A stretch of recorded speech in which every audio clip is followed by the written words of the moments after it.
Isn't it Mosque? And we are live. Better than being we are dead. We are live. So hello and welcome to the Arcade Hangout episode number 112. Woo! 112. What? 112 episodes. That must mean that we're the longest running live arcade podcast on YouTube. Right. Is that right? 112 episodes in. I forgot my bell. There. 112. 12 more than the other guy. Yeah. And counting. Yep. Oh. Yeah, if you don't know by now, we are just a group of arcade collectors who like to meet once a week and chat about shit, and that's what we're doing. I like how we've abbreviated to we just chat about shit now. Yeah. Arcade games. No. So, I mean, there should be no promise of arcade talk. Exactly. No. Are the people hearing echoes? Because we're here. The IRC is saying that we got the Necros is saying we have a massive echo. It could be me. I don't hear one. I don't hear it. None of us hear it here. All right, No. Necros, you might have to reboot. Okay. Are you on? Do you have your headset on, or do you have a mic? Yeah. That's usually what they yell about. Do you have your head inside the large tin can? Yeah. If we had Nico, Jimbo would definitely be telling us. Well, and nobody's meter's going crazy No, that's true. at the bottom Okay. after we're talking, so I think we're all right. I think we're okay. Okay. Anyone else verify or deny the echo? No. Oh. Sarah, do you hear echo? Yes or no? Fake echo. Fake news. She's not. She's just in the chat. Yeah. She's not watching. So Nashville is in the YouTube chat. He says no echo. All right, Okay. we're good to go. Nashville, and get over to the IRC. Control Alt Delete. Whatever you gotta do.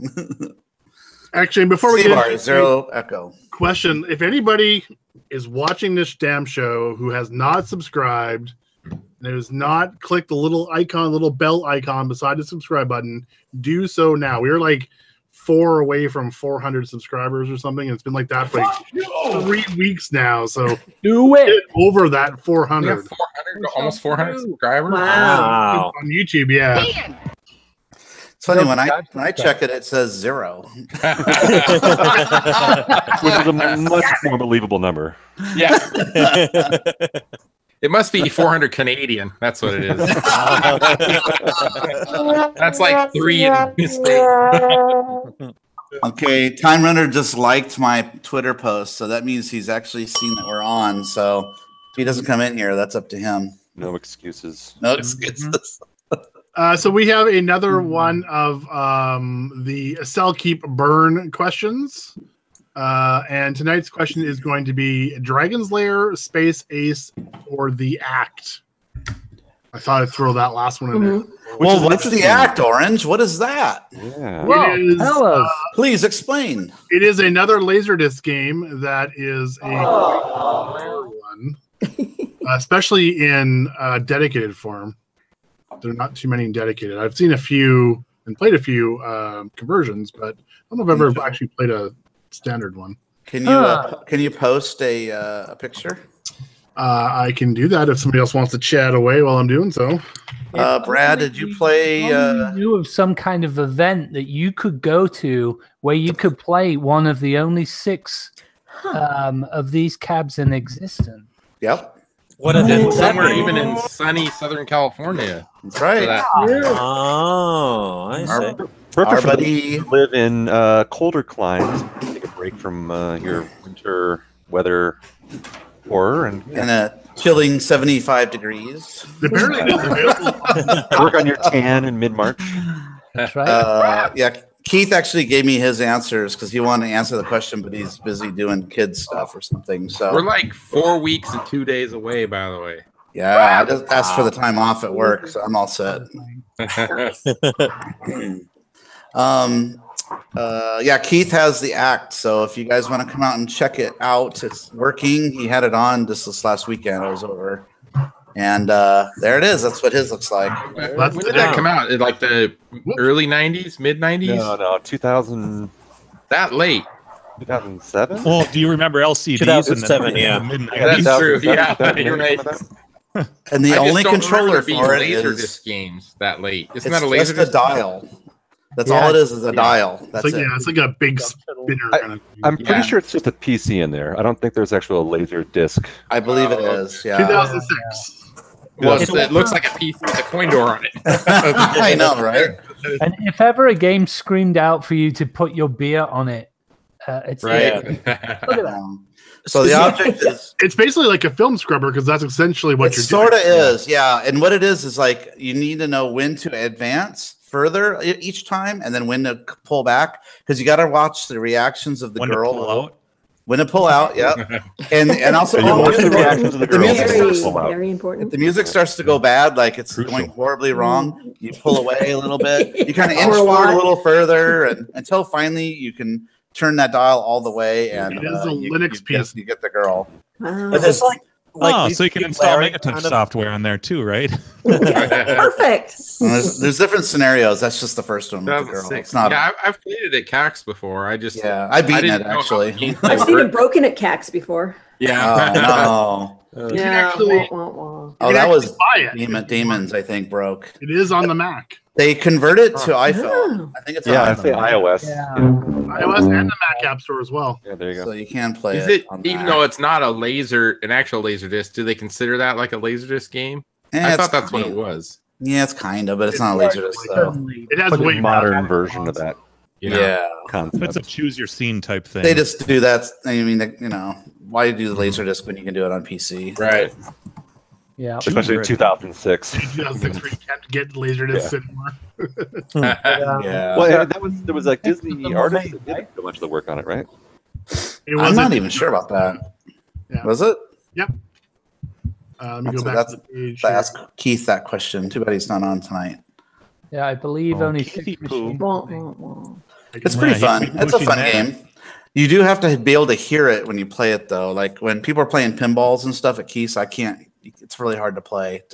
You got to hear your cues when to move forward and back. Shut the fuck up! I'm Turn that shit off! I'm Yeah. playing the act. Get off my lawn!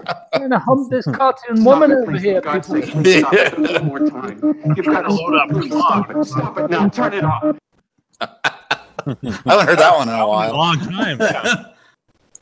We could have done that to. Never mind. I'm almost with like Stop just it. try to find a sound that works on a different palette instead of getting into my rut. Is anybody else having a hard time opening up Clav? Because it's not. I had it open like Oh my 3 God. seconds ago, and now it's not doing it. Internet. That's working fine for me. 'Cause It said what Yep, no problem. the artist did it. It must be blocked in Canada. Maybe. Yeah. Other pages are working fine. It's like Netflix. Down. Just want to do a beer plug here. Tonight I'm drinking Ballast Point Red Velvet on Nitro. Mm. Whoa. Followed by a butt plug.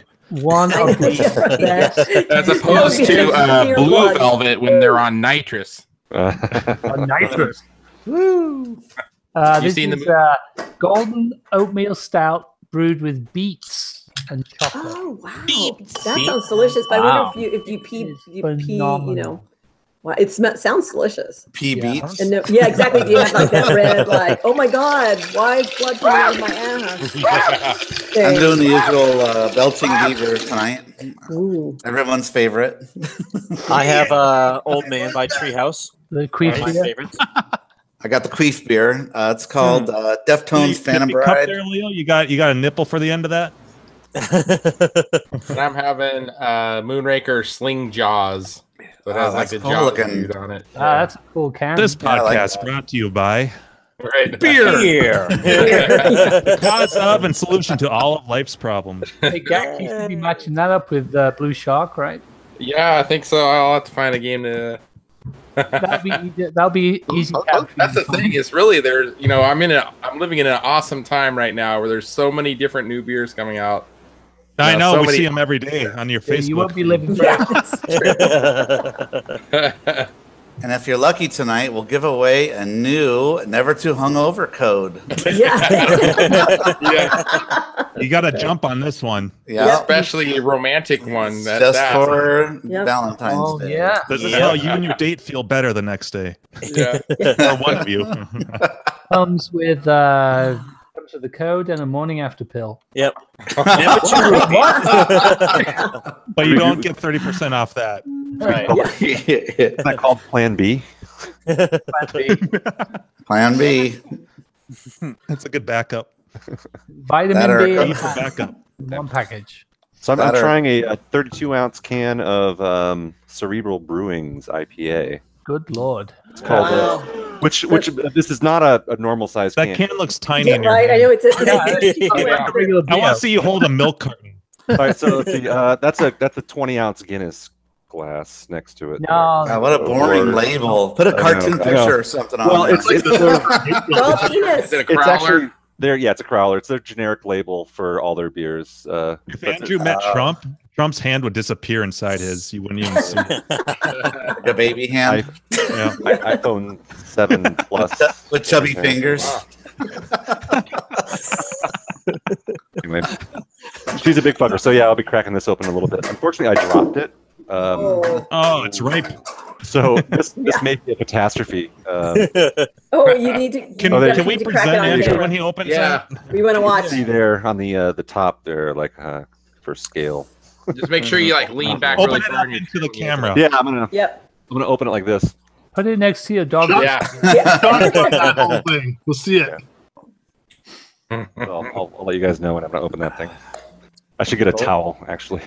That's what she said. Clint is saying in the IRC that y'all drink Speaking real of beer pulling and out. not that dilly crap. Yeah.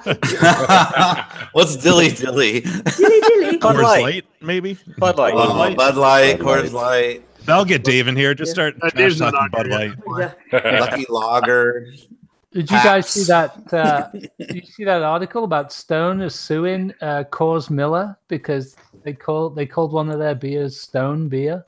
So Still Really?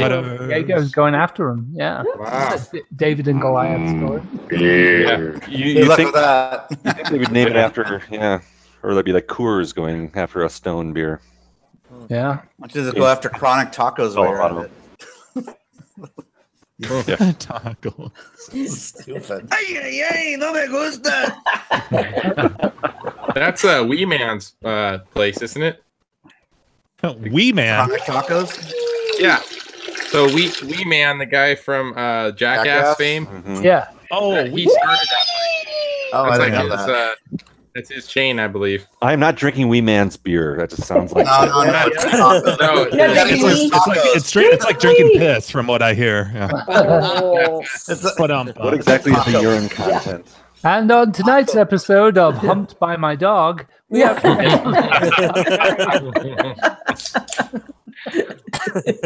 More like upstaged by my dog. Have you guys Ziggy's is seen that YouTube video? The guy doing yoga with his dog, and it's a bulldog. It's like a comedian. Yeah. He watched like the perfect yoga. It's like this perfect girl, and she's doing yoga with a little dog, and the dog's like sitting on her shoulders and stuff.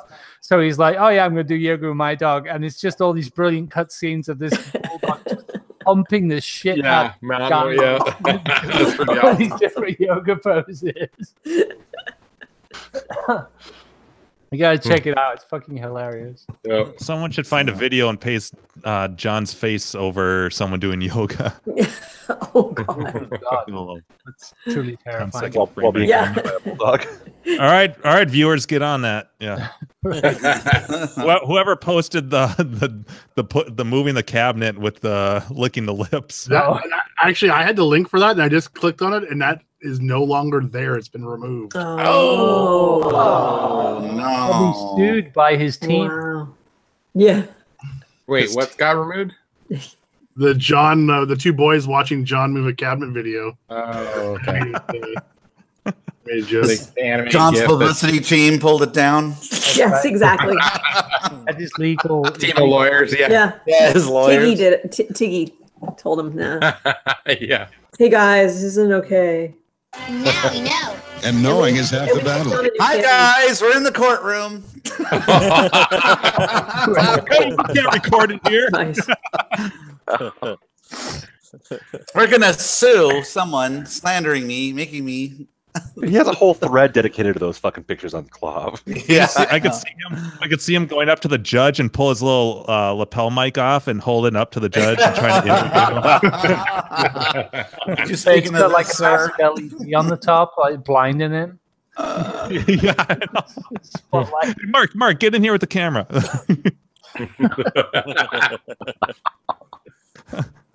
He was doing that at CAX, walking around with that massive LED spotlight on top of the camera, and people were getting so fucking pissed. It's so bright, but well, it works for what he needs it to. I guess.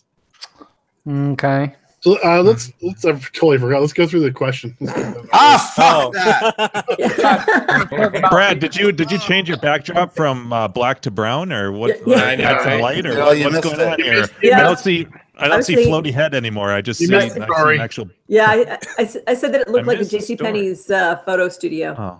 Maybe glamour shots. Yeah. Brown I is the had new to- black. My kid got a new bed today, so we had to bring a bookcase that was in his room down, and it's blocking the light that I normally have here. So, Ah. I love that story. yay! Well, we're gonna start the question off with Mock because I know he Oh yeah, Laserdisc guy. he's a laser Oh, yeah. guy. He's a MAME lover as well. Yes, I'm a main. And you would probably go ahead and answer Keith's too, right? Yep. Yeah. Exactly. You're a twofer. Twofer. Okay, so I'm going to also answer for Keith today because he couldn't be here, but he wanted to answer it because he's a big laser guy. So Laser lover. and also, I did ask Keith if you were to sell. You're a laser lover. Okay, so I asked Keith, what would the act go for if he was to sell it for as much money as The he whole could? act.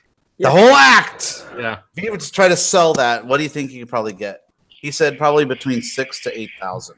Oh, Huh. I believe would've it. thought- Oh, that's probably what I would sell, and that's what he said he would sell. Believe it or not, he said Oh, he would interesting. want to, but For like $5 and build your own. yeah, it's I Like a don't know. plate I on my think that phone. would go higher. I think that would bust through 10. 10 maybe. 10. So anyway, but our answers differed after that. He said he would keep Dragon Slayer and burn Space Ace. I said just the opposite. I would burn Dragon Slayer and keep Space Ace. Just because Space Ace was actually my favorite out of those Don Bluth Laserdisc games. I thought that was.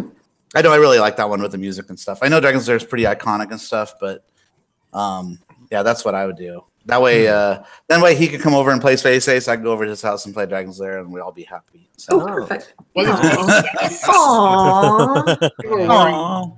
If you care more about the money, or do you care more about the nostalgia of a game? That's See, that's the thing. I really like Space Ace a lot. I thought that was a lot of fun when I because I played through beat Dragon Slayer, but then when I got to Space Ace, I thought that one was a lot more fun. You can play it more times. It's got more replayability because you have different paths you can do. You can stay as Dexter. You can be Space Ace. It has music on every single level. Dragon Slayer didn't. It only had music at the very end. So now, if you sold an act and you got that money, what pin would you buy? Yeah. Hey, this is not That's a part two. question. Yeah. probably Monster Stay on Bash. topic. Yeah, that didn't take long. Soccer. Yeah, exactly. My favorite. So I'm going to hand this off to Gak. All right. So, yeah, I would definitely sell the act. I really don't have any nostalgia for that. And myself, I would buy 60 Craigslist deals and a warehouse to rent to put them in. You could buy all those PCBs we saw on Facebook today. No doubt, right? Yeah. So, but I'm going to tweak it a little bit. But Space Ace would be the one I'd want to keep. But I don't want the dedicated version. I want the conversion cabinet version. Oh, so it looks like Dragon Slayer? Yes. I think it's ugly as hell, the dedicated. I agree with you with that. Yeah. I think the Dragon Slayer is really slick, the angles and everything. Yep. And I love the Space Ace, the theme, the art, and honestly, I probably played each of those games less than 10 times in my life. Space Ace and Dragon Slayer. I just never been a big fan to drop 50 cents on each of those. But I definitely like Space Ace over the two. So sorry, Dragon's Lair, you're gonna get burnt. Yeah. Yeah, there's more out there. Yeah. All right, I'm gonna pass it on to Leo. Oh, All whoops. You're fired.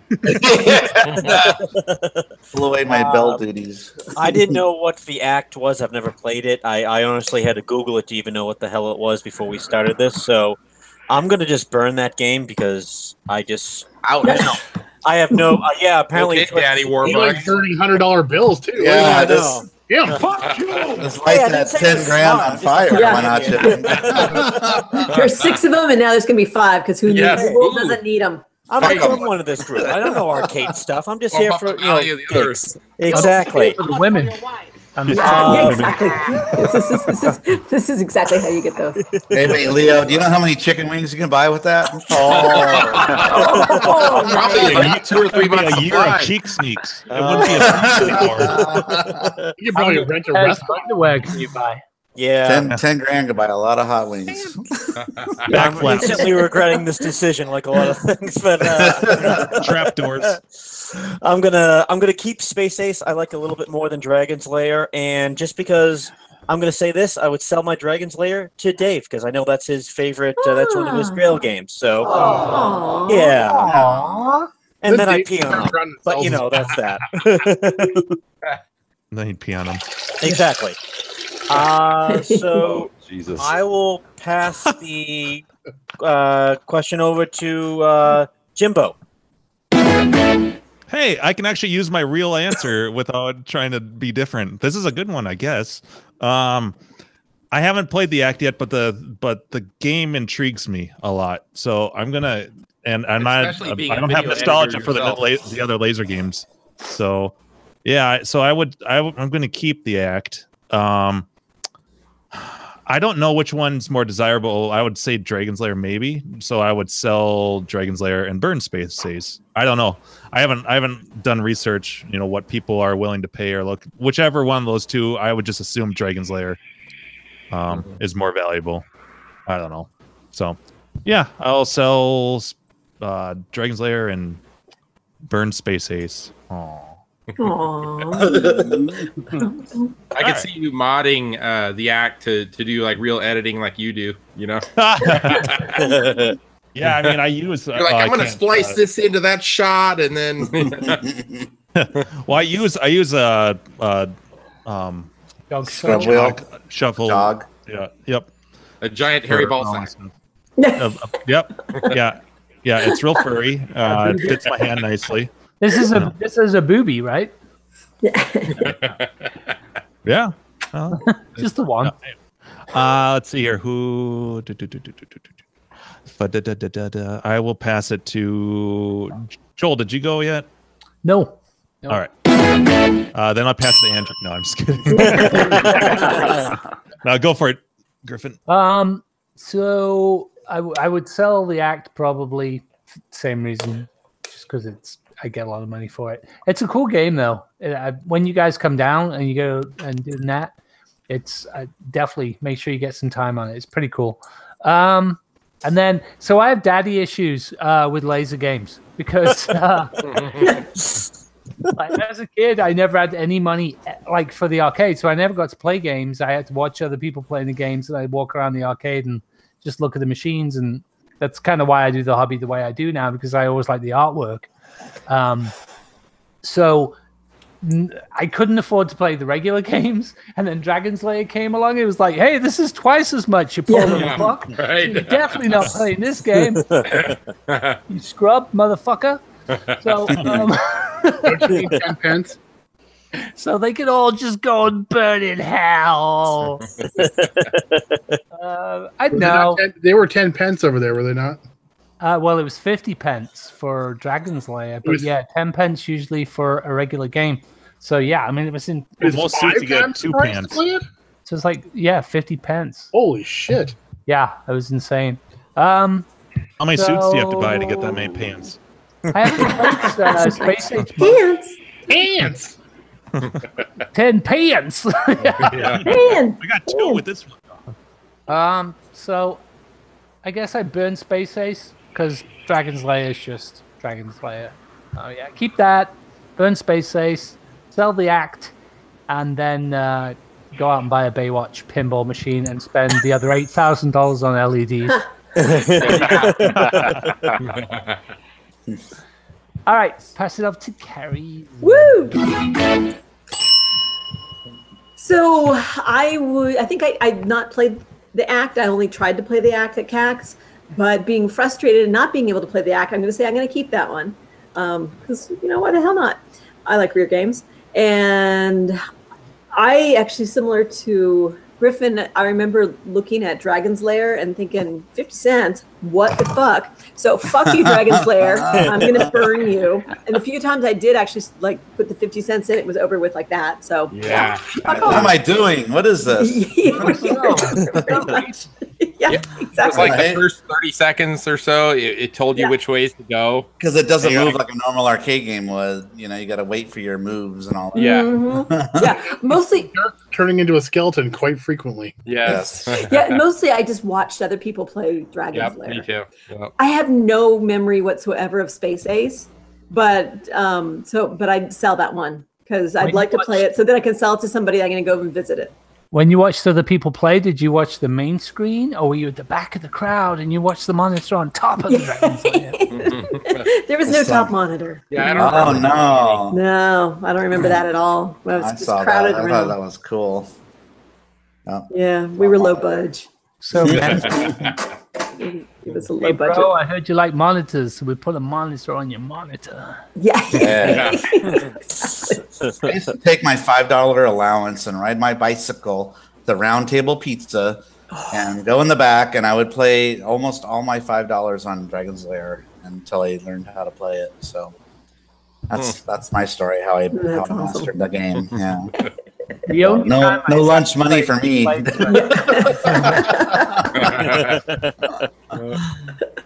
And Round Table Pizza's delicious. Well, I didn't eat the pizza. I just smelled it. It smells unlike any other place. It has a very distinctive, that's He'd the get smell. starving and he'd go around and finish the other half-eaten pieces left behind. Yes, exactly. In the dumpster. And the beer. Face to all the There you family go. share. Steel crust. I scrape it off the dumpster sides. Nice. He's out in front like panhandling, and then as soon as he gets some money, he goes in and plays more. Pizza, sir, Please, sir. please. Yeah, may I have a piece of pepperoni? Yes, please? right. What's more?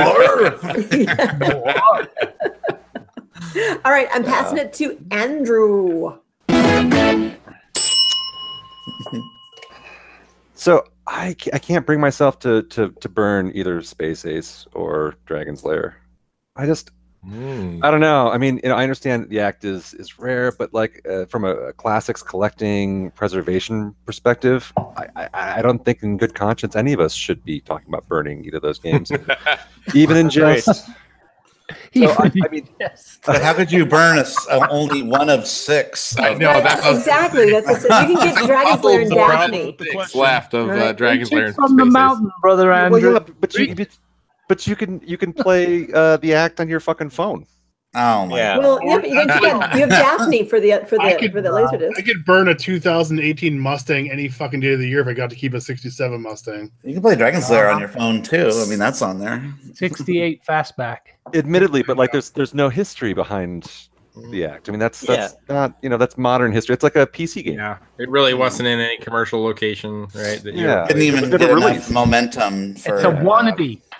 It's a wannabe. So It's the It's a Kim bouncer. Kardashian of laser games.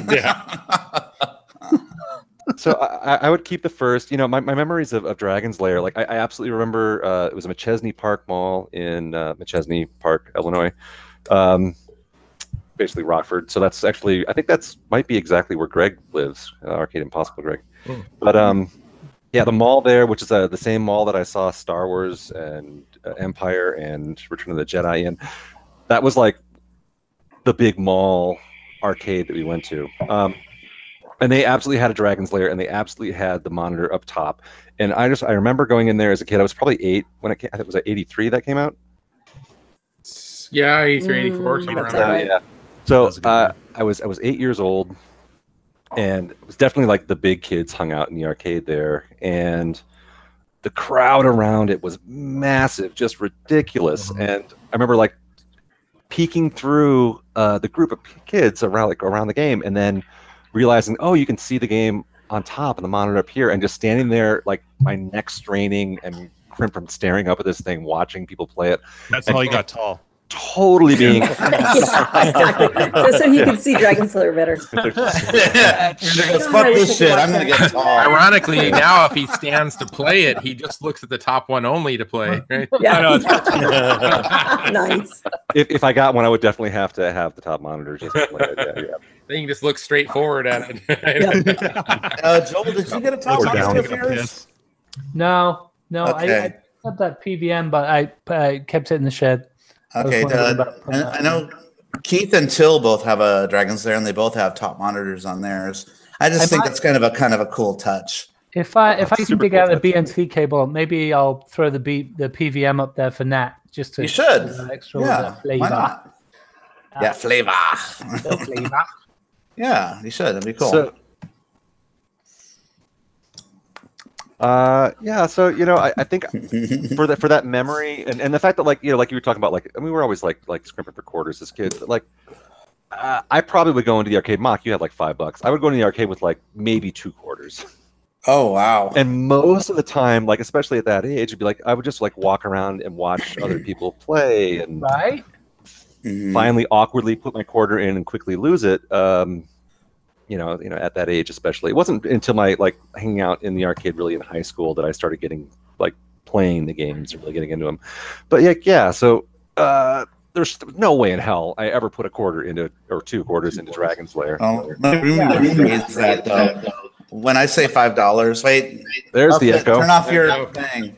I muted him. Okay, when I say $5, that's $5 for the week. So really, it's $1 a day. So I had 4 quarters. Bastard. So I could play it twice. Oh no, I remember though. Like I'm sure you guys all know too. Like you're in the arcade and you're hanging out there for a while, and you hear the change machine, and it's like the dollar, and then you hear like the $5 go in. And it's like, oh yeah, everyone would fucking stop. Do you remember? Okay, did you guys saw Stranger Things 2, right? Yeah. The opening of that is totally, I was just like a flashback to my childhood, where you're like checking all the crevices of the couch. Quarters, and checking like underneath it, and then like going in your parents' room and stealing quarters off the dresser. Yeah. I'll just take a few. They won't mind if a few are missing. How about checking like payphones and newspaper machines and every coin slot, anything, every coin slot for check sure. It. Yeah. Push the buttons and check the coin slots. Do you guys remember that Chuck E. Cheese used to give you 5 quarters for $1 or 5 tokens? Oh, tokens. Oh, you're talking Canadian again, though. Canadian quarters are basically tokens. I used to go down to Seattle and Chuck E. Cheese. Canadian money is plastic, isn't it? Our dollar bills are fake. Yeah. Did you guys have arcades that would give tokens or tokens for grades? So if you had like an A, you get 4 quarters, a B, you get 3, and that kind of thing. Yeah, Chuck E. Cheese did it. No. Oh, they did? I don't remember that. Yep. They did it in my area. Yep. Oh my god, you guys didn't even hear that. Fuck. My dogs are the worst. Oh. Oh my god. It was perfectly timed too. Like everyone went silent, and it was like the barking. Roof. Yeah, my neighbors would probably plan it disagree like about it being that. perfectly timed. Your dogs bark a lot, you know. Nah, Hugh. No, Canadian money is really. fake news. Yeah.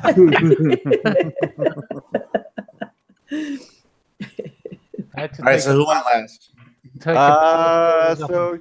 Chris, you just joined. There you go. Remember, Sally, when I said I'd kill you last? I lied. So the act right away, burn it. Dragon's Lair would be the keeper, and Space Ace would be the cell.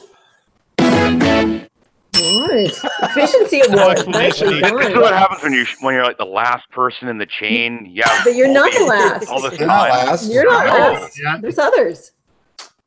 Oh, who is But left? nicely done still. Tits We McGee. need more. We need more. Yeah. Remember Solomon, I promised to put it last? That's what made you. I lied. You still got to isolate the yell, Jim. Oh yeah, that's right. I'll do that right now.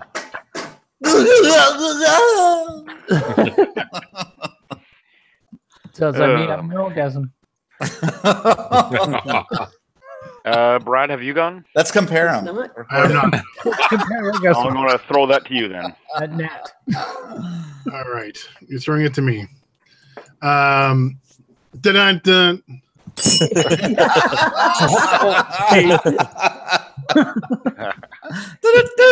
You're slacking, Jimbo. This here is for Mr. Clint in our chat.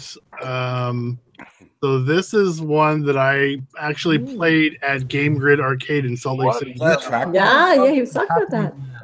And yeah, so it had a trackball. I believe that was a. We have to like reach down inside a hole to use that trackball, or what? Is that like a glory hole or what? I know. You gotta put the finger. You gotta put the finger down in there, like ding, ding, ding, ding, ding, ding. Yeah.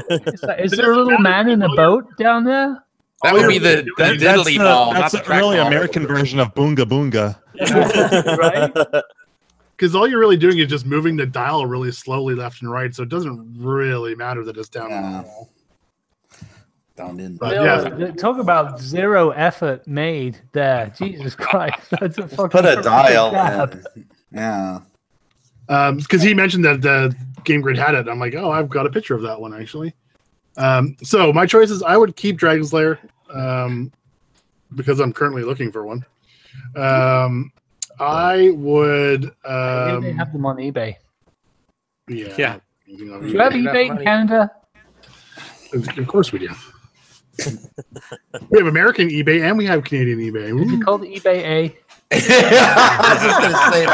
I was gonna say that. I was thinking of that. I was eBay, trying to think what to say. Nicely done. It's close. It's ebay.ca. That California, what the hell? Griffin. California. Canada. eBay. That's funny. And then Craigslist is like hoser's list. Hoser. We also have Craigslist. Take off eBay. So yeah, I would keep Dragon's Lair. I would sell Space Ace, and I would burn the act just to get the reaction from fucking Clav. You should like burn it and push it off a roof at the same time. That does carry a lot of weight. 4K from 30 different angles. Yeah, slow mo it, and reverse it forward Put a again. GoPro on top of it. Like, as it goes. Wait, you can actually pretend like you're playing the act, like you're scrolling it back and forward as the video is getting all Oh fucked up. yeah, it hits the ground. Nearly hits the floor. Back it up. Let's see it again. Back it up a little bit. Yep. It starts to melt like a film melting. You thought sawing the Pac-Man in half was bad. Watch this. Right? Yeah, that's inside. That was the stupidest fucking video. Oh yeah, that really irked everybody. I can't believe I was a subscriber of that channel. Yeah, I was. saw the video. I'm like, what the fuck are they doing? Oh, Was my. it like what's What's in here? Yeah. Oh, there's a door here. Fuck that. We're gonna saw right in. Exactly. What's inside? I saw it come up on my feed one day, and it's like, oh, what? All right, the somebody hell? needs to find out how many views that got. We can A calculate lot. out how much money they They made don't off that even fucker. work. That's their whole channel. That's what they do, and they make money off that. Yeah, They don't fucking do anything. It's like Will It Blend? I think a million yeah, views. will it blend? Yeah, it's like I think that. a million views will net you somewhere between 2,000 and 8,000 cash. Plus the Really? merch that they Yeah. sell. He They sell- had over 1 million views. I remember when I saw it. I think he had over 1 million views. There was like mixed shit on the Bastard. comments, though. People pissed off and stuff. Why'd you fucking have to do that? Yeah, you should be able to take your view back from the advertising. Right? Yeah. Right. Be like, you know what? You don't get a fucking penny from this. Fuck you. They have to start paying back. Right. So is that the new version of parting a cab out now? Like you just destroy it. on Literally YouTube, parting like, it. like Yes. Yeah. Parting the cabinet. Like Moses. Yes. So, has everybody's gone except for Buffett, Buffett. right? Buffett, yeah. Tits McGee's got to go. Buffett, unmute. Yeah. Okay. Can you hear me all right? Holy shit! Really loud. Really loud. So anyway, I would. A microphone, not a cock. Get it out your Don't swallow it. Try not to give you echo. So. You got to change your picture because we're past Christmas. I know. I still got to make two bouncing hearts. Yeah, I know. We're only Still 2 gotta months make- away from the next Christmas, so Shitting coins. The coin shitter. But no, I would. I'd burn Dragon's Lair, sell Space Ace, and keep the Act. That's the way I would do it. Because I don't like Dragon's Lair. Space Ace looks pretty cool, and it's worth a lot more than Dragon's Lair on average. And the Act is cool because I've never heard of it or played it. So I would keep it as a oddball. I would imagine there's tons of Dragon's Lairs that were built. Probably the largest between that and Space Ace. Yeah, right. Probably like 5 to 1. Oh, You know, easily, so- yeah. Yeah. Burning it would make all you guys' go up. So Which came out first? Yeah, that's true. Dragon's Lair? Yeah. Dragon's Lair. Yeah. So why did they go from such a nice cabinet to the Space Ace cabinet? They had Space Ace had 2 versions. There was the conversion kit for for Dragon's Lair, and then I don't know why some marketing people probably were like, "Let's make it different." Let's change the angle to the opposite angle. It was probably cheaper to do it or something. Yeah, it doesn't look like it. There's more angles to the wood. It looks more cuts. expensive. Yeah. it looks more expensive. Does it have those number displays though that Dragon's Lair has? Yeah, it has all that. But the actual cuts of the wood, there's way more angles. Yeah, to below the it. control panel, how the bottom of the cabinet. But the marquee is the marquee though, right? No, the marquee is the opposite angle. So Dragon's Lair hangs out like that, but Space Ace hangs in. Yeah, but Dragon's Lair is like a free bender, right?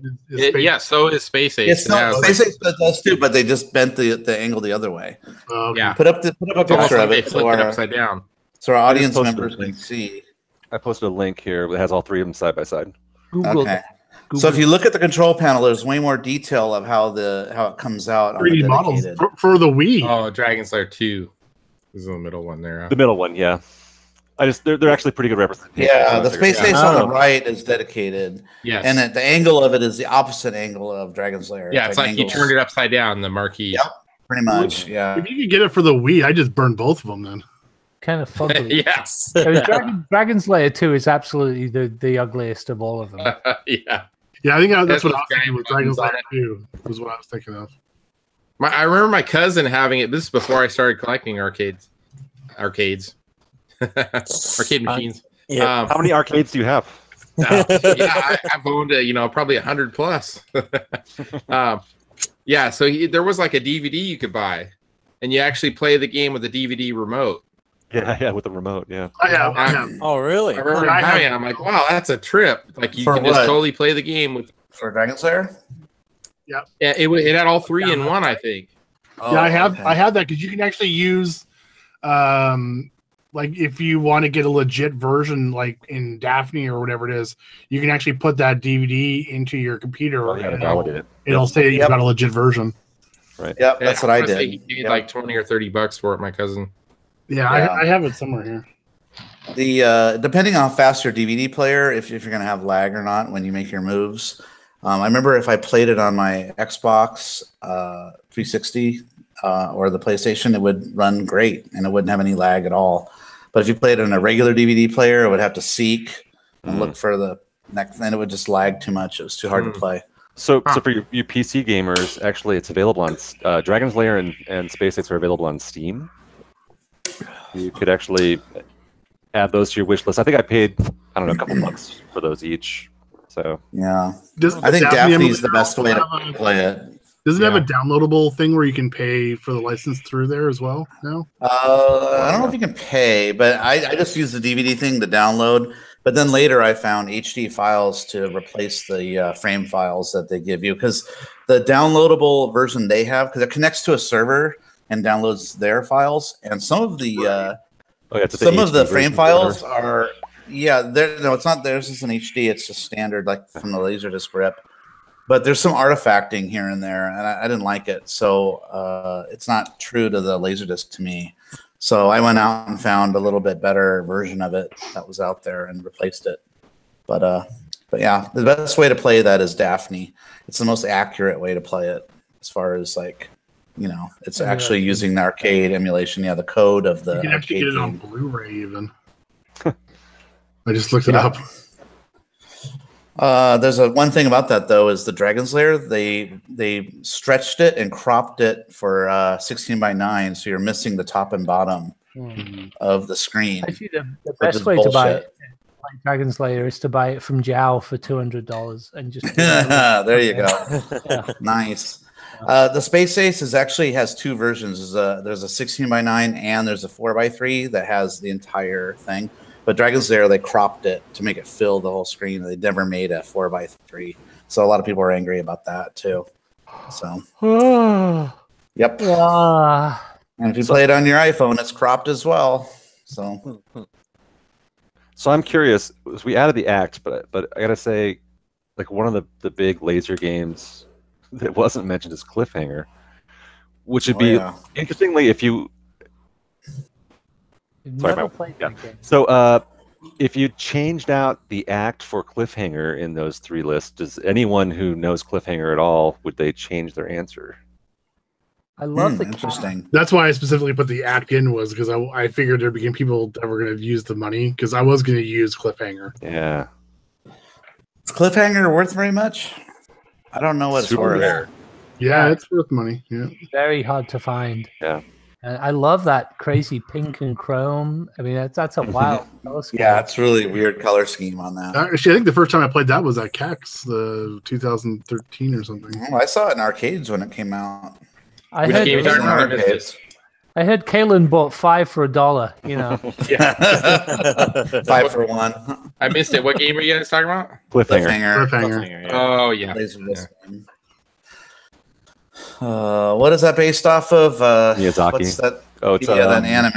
Yeah. What's that guy's called? Something 3, isn't it? Lupin. Lupin the Yes. Third. Lupin Yeah, the Third. that's it. And that's actually taken from 2 different movies, which I have actually seen. One of them is Castle of something. Clint says Fun Spot has a cliffhanger. Fun Spot does have a cliffhanger running. That's running Daphne. Daphne. Yeah, that's a Daphne version. In fact, when John was doing a tour one time, he walked by it, and it had icons from a PC sitting on the screen. They forgot to activate it. They don't have the PC like just automatically. It's not an auto run. Daphne. Yeah, they should have it like open up Daphne and start playing it. Jesus. But yeah, that's just a Daphne version. So, but I have it on my cabinet, and it plays exactly like it did in arcades, and it's hard. Yeah. You can actually turn off when you died in that game. You know how you saw the part where you get hung. You have like a silhouette of being hung. I don't know if you guys remember that, but you can turn that off if you want, so you don't have to see that every time, because some parents are pissed that you're always hung. Yeah. Yeah. I can't remember the 2 movies that's from Lupin, but it was a castle of something. Castle of Calistroga, or something like that. Yeah. Yeah. And there's another one that's based off. I have to look it up, but yeah, I don't know. Would it change anybody's answer? Really, I don't know. I think I would probably keep Cliffhanger over Dragon's Lair. Of those I might, just because it's rare. Yeah, super rare, and it really is a pretty game. Yeah, it's great. Yeah. It's a great looking cab. Yeah. Honestly, Space Ace is the only Laserdisc machine I'd really want, and I would probably put a Daphne. I'd probably find one that was converted, and then get it cheaper. Put Daphne in it. Oh, there we go. Look at there you go. Pink and blue. I love that. That is cool looking. So weird. Pink to match the text. Cliffhanger. And the girl's pink hair. And then the black bezel around the monitor, just like so bland and generic, you know. Oh yeah. What is that, like an access panel for the Laserdisc player? Yeah. The bottom front there, yeah. On the bottom, yeah. Looks like there's a key lock. And then board access, I think, on the right side there. Yeah. The most fucked thing about that was the controls. When you look down at the buttons, there's one button that says, I think, hands, and the other button says feet. So it's like you got to not only move your character around, but you got to know when you got to use your hands and your feet. If you got to jump, you hit the feet button. If you got to punch somebody in the face, the hands button. Oh my god! When you get to the ninjas, oh fuck, it's so hard. So hard. I never got that far. Well, Oh, you know, the never ninjas, got that that's far. why I always get stuck. It's the hardest part of the game is the ninjas at the end, or in the middle. About in the middle of the game. But yeah. Oh, yeah, huh. Hands, feet. Yeah, hands and feet. Hot lid and cold Good looking feet. game, though. Like that. Yeah, that's weird. So anyway, should we talk about Nat? Is that everybody? I don't think we need to talk about Nat, do we? Nothing's changed. 4 weeks away. 4 weeks away. Come or don't. Yeah. So, can I piggyback off on that? Yes. So, let's hear it. Shit. I gotta go to the bathroom. I want to hear this stuff. Shit, you need to hear part of this. Hurry up with your bathroom. All right. I'll be quick. We'll talk amongst ourselves. Yeah. So what is that? A growler or growler? What do you got going on there, Leo? No, Let's this is quickly knock down the licensing fees. This is just a Mega Man Buster pint thing, and I have Treehouse Old Man. So for Wait, so that holds a pint of beer in it cold or something? Is that what and holds 2 pints of beer? Yeah. So it's a if you want to look at Mega it Man launcher. Yeah, it's a Mega Man blaster. Yeah. Oh, okay. So yeah, so it holds 32 ounces in it. It's like the double wall sealed something or other. It is. Yeah, it's a nice little thing. I got it from a couple of probably a year and a half ago now. So it's a nice little thing. I like to drink out of it. So it's and this is a Treehouse Old Man, which for the Nat San Diego, I went there this weekend. I picked up a couple of beers too. So while we're stalling for Andrew, I have never had that one. What kind of beer is it? It's it is an extra special bitter. So it's a oh, nice ESB. Love those. Yeah, exactly. I this is one of my favorites that they do. They actually release it quite a bit, but yeah, it's one of my favorites. But for anyone who be at Nat San Diego, we'll have Green, Julius, Sprite, and Haze in this one right here. So, awesome. But that's for Nat San Diego. DJ Flask, I think, is going to be tripping out. He is not going to know what to think. Coming from Australia, getting to witness all of our stuff. He's already having all kinds of things shipped to my house. Is he? Awesome. If you come from Australia, you're drinking for free. That's all I gotta say. Yes, that's right. I agree. And that man does Leo, not pay I for cracked this open, by the way. This is a Absolutely. leftover from Nat Eureka. in Denver. Yes. Actually, I think I want to say, other than the two like really expensive ones he gave me, Yes. I haven't opened either one of those up yet. But I think this one's my last one out of the cans I brought back. Oh, here we go. We got the towel out. Oh, we need to present him. Orange, can you present him? I have a feeling this is going to go really poorly. It might be anticlimactic. It has been Shake sitting it a for like little, an you know. hour. Let's finish it up. Okay, here we go. Shouldn't you wear glasses? Oh, that was like nothing. All right, chug half of it. So disappointing. That was so disappointing. It was. I mean, sorry. See the can here is like bashed in from the drop. I mean, this thing was legit dropped. Oh well, that was horribly uneventful. There you go. Oh well. Whoop. So now that everyone is back, I think just so one thing that I posted in Clove the other day. So I know myself, I met a lot of people here through the Brofest / Fun Spot tournament. So that wasn't something that was going to be continued by John. Are you coming out right now? So I'll just say it. So Leo, you're the keeper of the torch. Yeah, Fun Spot tournament. Yeah, right? I called a Fun Spot. There wasn't really a desire for them to do an official tournament, but I know a lot of people on the East Coast wanted to keep the memory of Fun Spot alive, so it's going to be an unofficial hangout. The dates will be Thursday, March 31st. Excuse me, Thursday, May 31st. Yep. Friday, June 1st, and Saturday, June 2nd.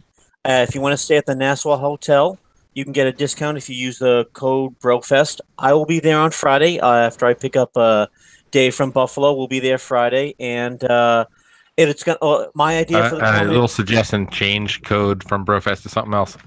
Yes, Really? Don't use Brofest. Well, if you're not going to be Brofest anymore, it might It's not consider- Brofest. Yeah. Sneakfest. Just something to think about. But Okay. Yeah, they'll change it for you, no they'll problem. change it absolutely. They offer pretty And good if people deals. say Brofest, they'll still take it. I bet. Exactly. Yeah. The reason I said this because they knew from years prior that event how many people they got. So that's why I went with that. I don't know if John wound up working out anything with them last year, but the end of the year before that, because they figure out their years in advance, like promotion stuff at NASWA. They were actually calling me, like they emailed me and then actually called me like 2 or 3 times. Like, really? Hey, we'd be excited to have you guys back. We know you had a good time. Looked like a good party you had. So yeah, no, and they're offering pretty good rates on. They're offering good discount rates. You said it was like about a $50 discount, right? Yeah, 50 for That's like great. the cabins. It's a $50 discount for like the 1-room cabin. I think it was like a little under $40. So for everyone who wants to show up, if you want to show up early, you mean not $40 for the room? yeah, Right? $40 discount per night. So yeah. anyone who wants to show up, if you want to show up early, I can pick people up. Like I said, I'm picking up Dave from Buffalo on Friday. Hopefully, I know it's a long trip for some of you guys if you want to try and make it out. So my vision of this is to have a couple of like 5 or 6 games that we do just kind of, casually, not like nothing official, like I said before, and then a nat. Even though I know, Gary at Fun Spot, he said they basically don't want to, put too much work into it, but he could at least give you an idea of like where some games are located, Pick out a handful of games in advance. Tell them like these are the ones you're thinking about. Yep. And then he can probably help at least make sure they're running right.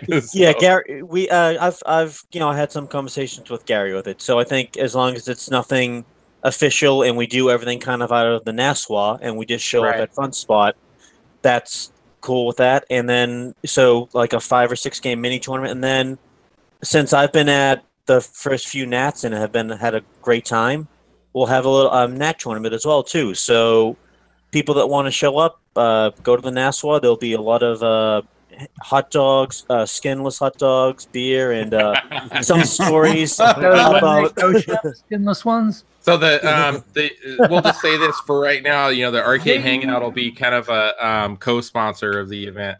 I appreciate that. Yeah, I mean, we'll help promote it, and I wish I could make it out. It just will not work for me this year. My son's graduating. I know. Yeah, I know. For you this year, Gak, you can't make it. Maybe next year we can get you guys out there. But anyone out here who wants, it is a great time. I mean, anybody who hasn't been there, the whole NASWA scene is a lot of fun, and getting it. Even though there's a lot of games that are kind of like needing some love. Yep. Fun Spot. It's still it's a very historical spot to. If you're an enthusiast of the arcade community, it's a place you need to go at least once in your life if you can make it happen. So exactly. So I'm taking that Wednesday off, and I'm going to drive up to Fun Spot and have a conversation with Gary about what games we want to play and see if he can get them in a little in playable shape. So exactly. So that's something I'll do on my end. So looking forward to see. I mean. Honestly, I think almost everyone from this chat I met there, except for maybe Griffin and Mock. I don't think you ever made it out to Fun Spot. No, I didn't. It was just too much money for me. It is. Yeah, no, I totally get that. So, like, I know that you have a Nat for San Diego for the East Coast people that want to hang out. West Coast, yeah. For the East Coast people want to do like an event on the East Coast right after Memorial Day. There you go. By. Yeah, some more details to come in the upcoming weeks. But yeah, hey.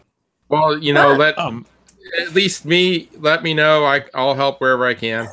So I appreciate that. Yeah, I definitely will need a lot of help. I think you guys missed Joel's suggestion for your name. I just about spit out my dinner laughing so hard. Sneak cheek event. No, just Sneakfest. I pulled a Gak. I was like crying so hard, laughing, like I almost spit out my eggs I was eating. Oh, I see it. I couldn't stop laughing. Oh my God, that's awesome. Dinner is eggs. So I was talking to Dave. I usually have like 5 or 6 eggs. Yeah. I was talking to Dave from Monday. He's like, you should call it Leo Fest, and the T-shirt should be you pissing on somebody. I'm like, Dave, I'm not fucking doing that, all right? Jesus Christ. The hot dog guy taking a leak. So Gus is in our IRC chat. He's somewhat local out there, right? I think. A couple hours drive, maybe. He said he'll be attending as usual, so I take it. Beautiful. Awesome. Sweet. Nice. So you're doing it, Leo. Yes. I'm sorry. My Sorry, daughter got Carrie. home and- Sorry yeah, about that. Yeah. So bad timing for me. Thursday, May 31st, Friday, June 2nd, and Saturday, Friday, June 1st, and Saturday, June 2nd. Will be the Brofest /Nat. It's not going to be an official tournament because there's not a desire for Fun Spot to do it's that. a yearly meetup for the East Coast. Exactly. Formerly known as Brofest. Brofest, yes. Yeah. In honor of friends, we'll call it that. But and Leo, don't be bashful, man. Ask for help. Get people to volunteer because it's a bear. If it's only 1 or 2 or 3 people, depending on how many people show up, the more people you can have volunteer and help out, it's going to go way smoother. So I will definitely be reaching out to people. I hope like I said before, or Carrie, anyone who wants to show up early and wants to crash at my place is more than welcome to.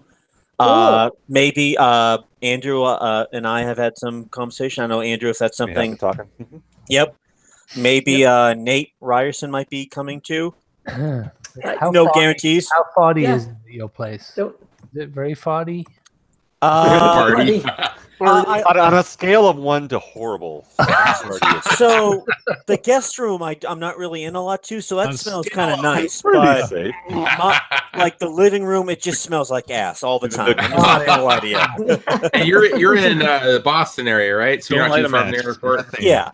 So I'm about half an hour from the airport, so I can go and pick you guys up and come back to my place. We can go on a couple of local breweries that I like and have some fun there. Oh man, now I'm like really wanting to go. I quite frankly, I might be going. I'll be there on Tuesday. I'm thinking I might be going. That will mean that they have girls.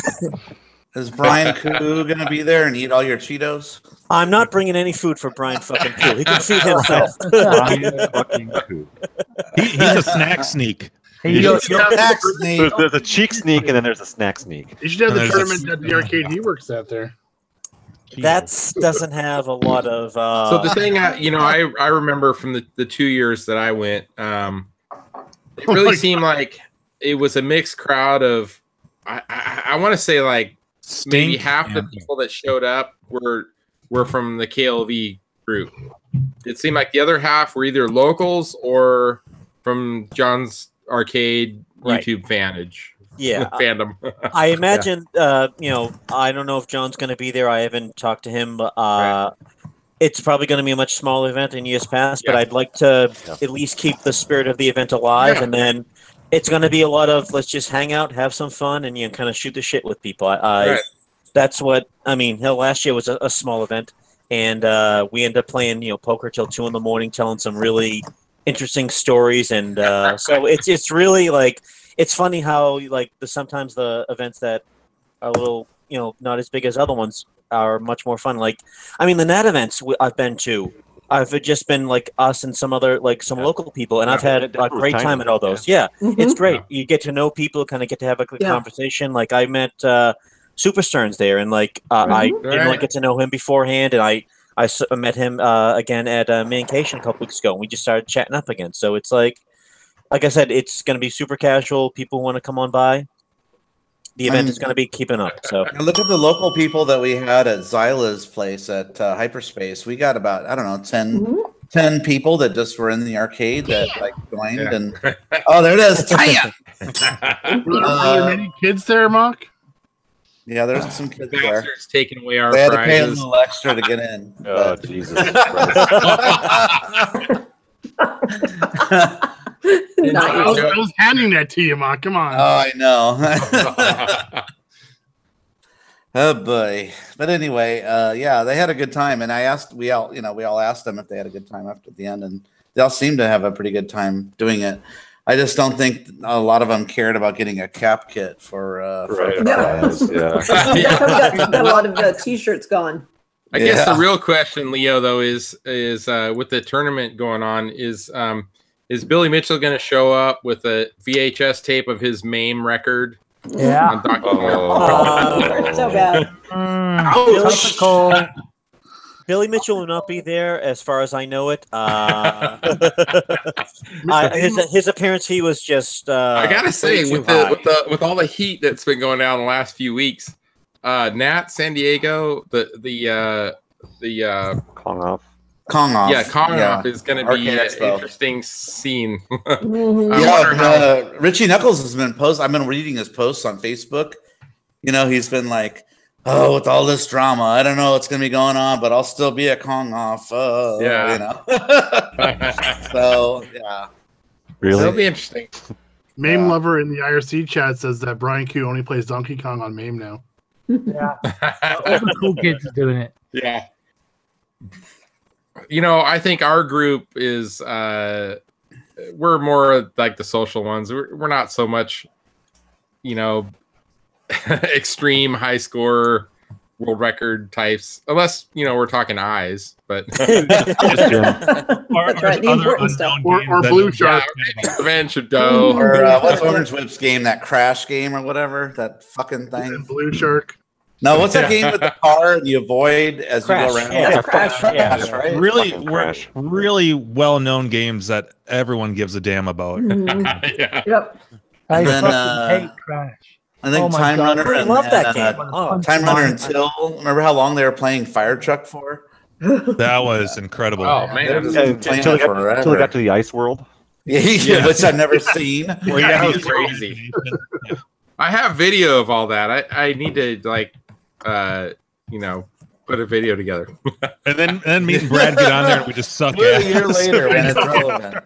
Yeah. We're like, oh, we got this. I'm watching them. I think I got this shit figured out.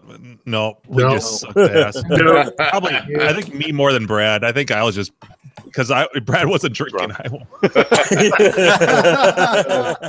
Brad's like, damn it, Jimbo. That was probably the problem because Mark was drinking. Yeah. You got to be in the Such a zone. steady hands. You got to be Well- in that 2 beer zone.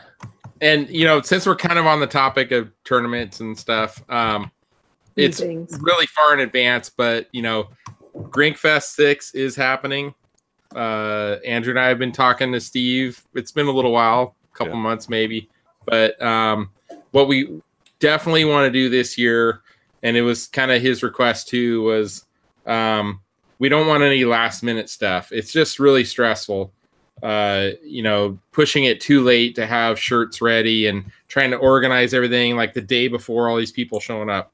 So basically, soon after San Diego, I'll be kicking off the thread for Grinkfest 6, probably beginning of April. And it'll be very similar to what we've done prior years. But I think the dates, the finish dates are going to be pulled back sooner. So, you know, people that want to do VIP, all that kind of stuff, because we just want to get it done well in advance. You know, I don't want to put too much stress on Steve and his wife. Just kind of like, you know, give him 2 or 3 weeks in advance to set everything up and be like, okay, now everybody can come in. You know, Right. Yeah. I understand. You know, so You can enjoy it more too. yes, Right. exactly. Well, and they'll still be stressing out, like just getting games and I shit know. cleaned up Yeah. already before that, but to not worry about our But if we tournament can, crap. on yeah, top of pull that. back a lot of that, you know. So, so look for that in April, I guess. Early April, we'll start pushing that. Cool. I'm already looking at flights for that. So yeah. Yeah, nice. And we can get started early on trophies and get those banged out. Yeah. too. There you go. Yeah, Yeah. because the longest running live arcade podcast on YouTube is the official host of Grinkfest 6, by the way. Yes. So. Does that mean we actually have to do a live show from Grinkers one of those nights? No, No. we can do whatever we want. That didn't work out well the last time. The last time there was a live show from. Do it at about 3 in the afternoon. I never went in. I know I was standing outside with everybody else outside, and all I kept hearing is people walking out of the building going, "What the fuck are those guys screaming about on the PA in there?" Oh, I was talking about. You're talking about I was something talking else. about something else. I forgot about them. But so did everyone else.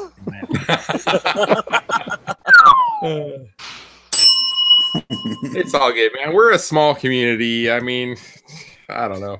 They ribbed Let's us just for have ribbing back. Come on. What's that? They ribbed us, we'll rib them back. Yeah. It's all If we say we're gonna be there, we'll be there. We won't be drinking drinks in another location. We'll be at the event. Right? There you go. All of our glory. Yeah. Whether you like it or Clint, not. we've never done a show Taking us anywhere. seriously in the IRC. What'd you say? Yeah, I know, Clint. We didn't do a show. No, we've never done a show anywhere. Nor shall we. We're too busy fucking working it. We let Arcade do a show. Yeah, exactly. Yeah, we're too busy working on tomorrow's hangover. Yeah, pretty much. Yeah. Through any time. Strategically planning that. too hard to do a really show pushed it in 2016. It's too hard to do a show when we're doing Nat tournament and stuff like that. You know, it's just kind of hard. Yeah. Oh And- wait, this year was the year of pancake shots before. Oh, yes, it was. Hey, Joel. 2016, we figured out the formula for the Never Too Hungovers. This year we decided to push it at a different angle.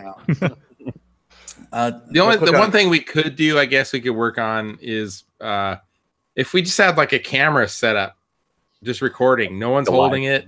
Yeah, just kind of record and get the audio. If it works out, it works out. If not, oh well. I Then you bought could just some of post the a video. little cameras that Gleek was talking about. These are $20. There you go.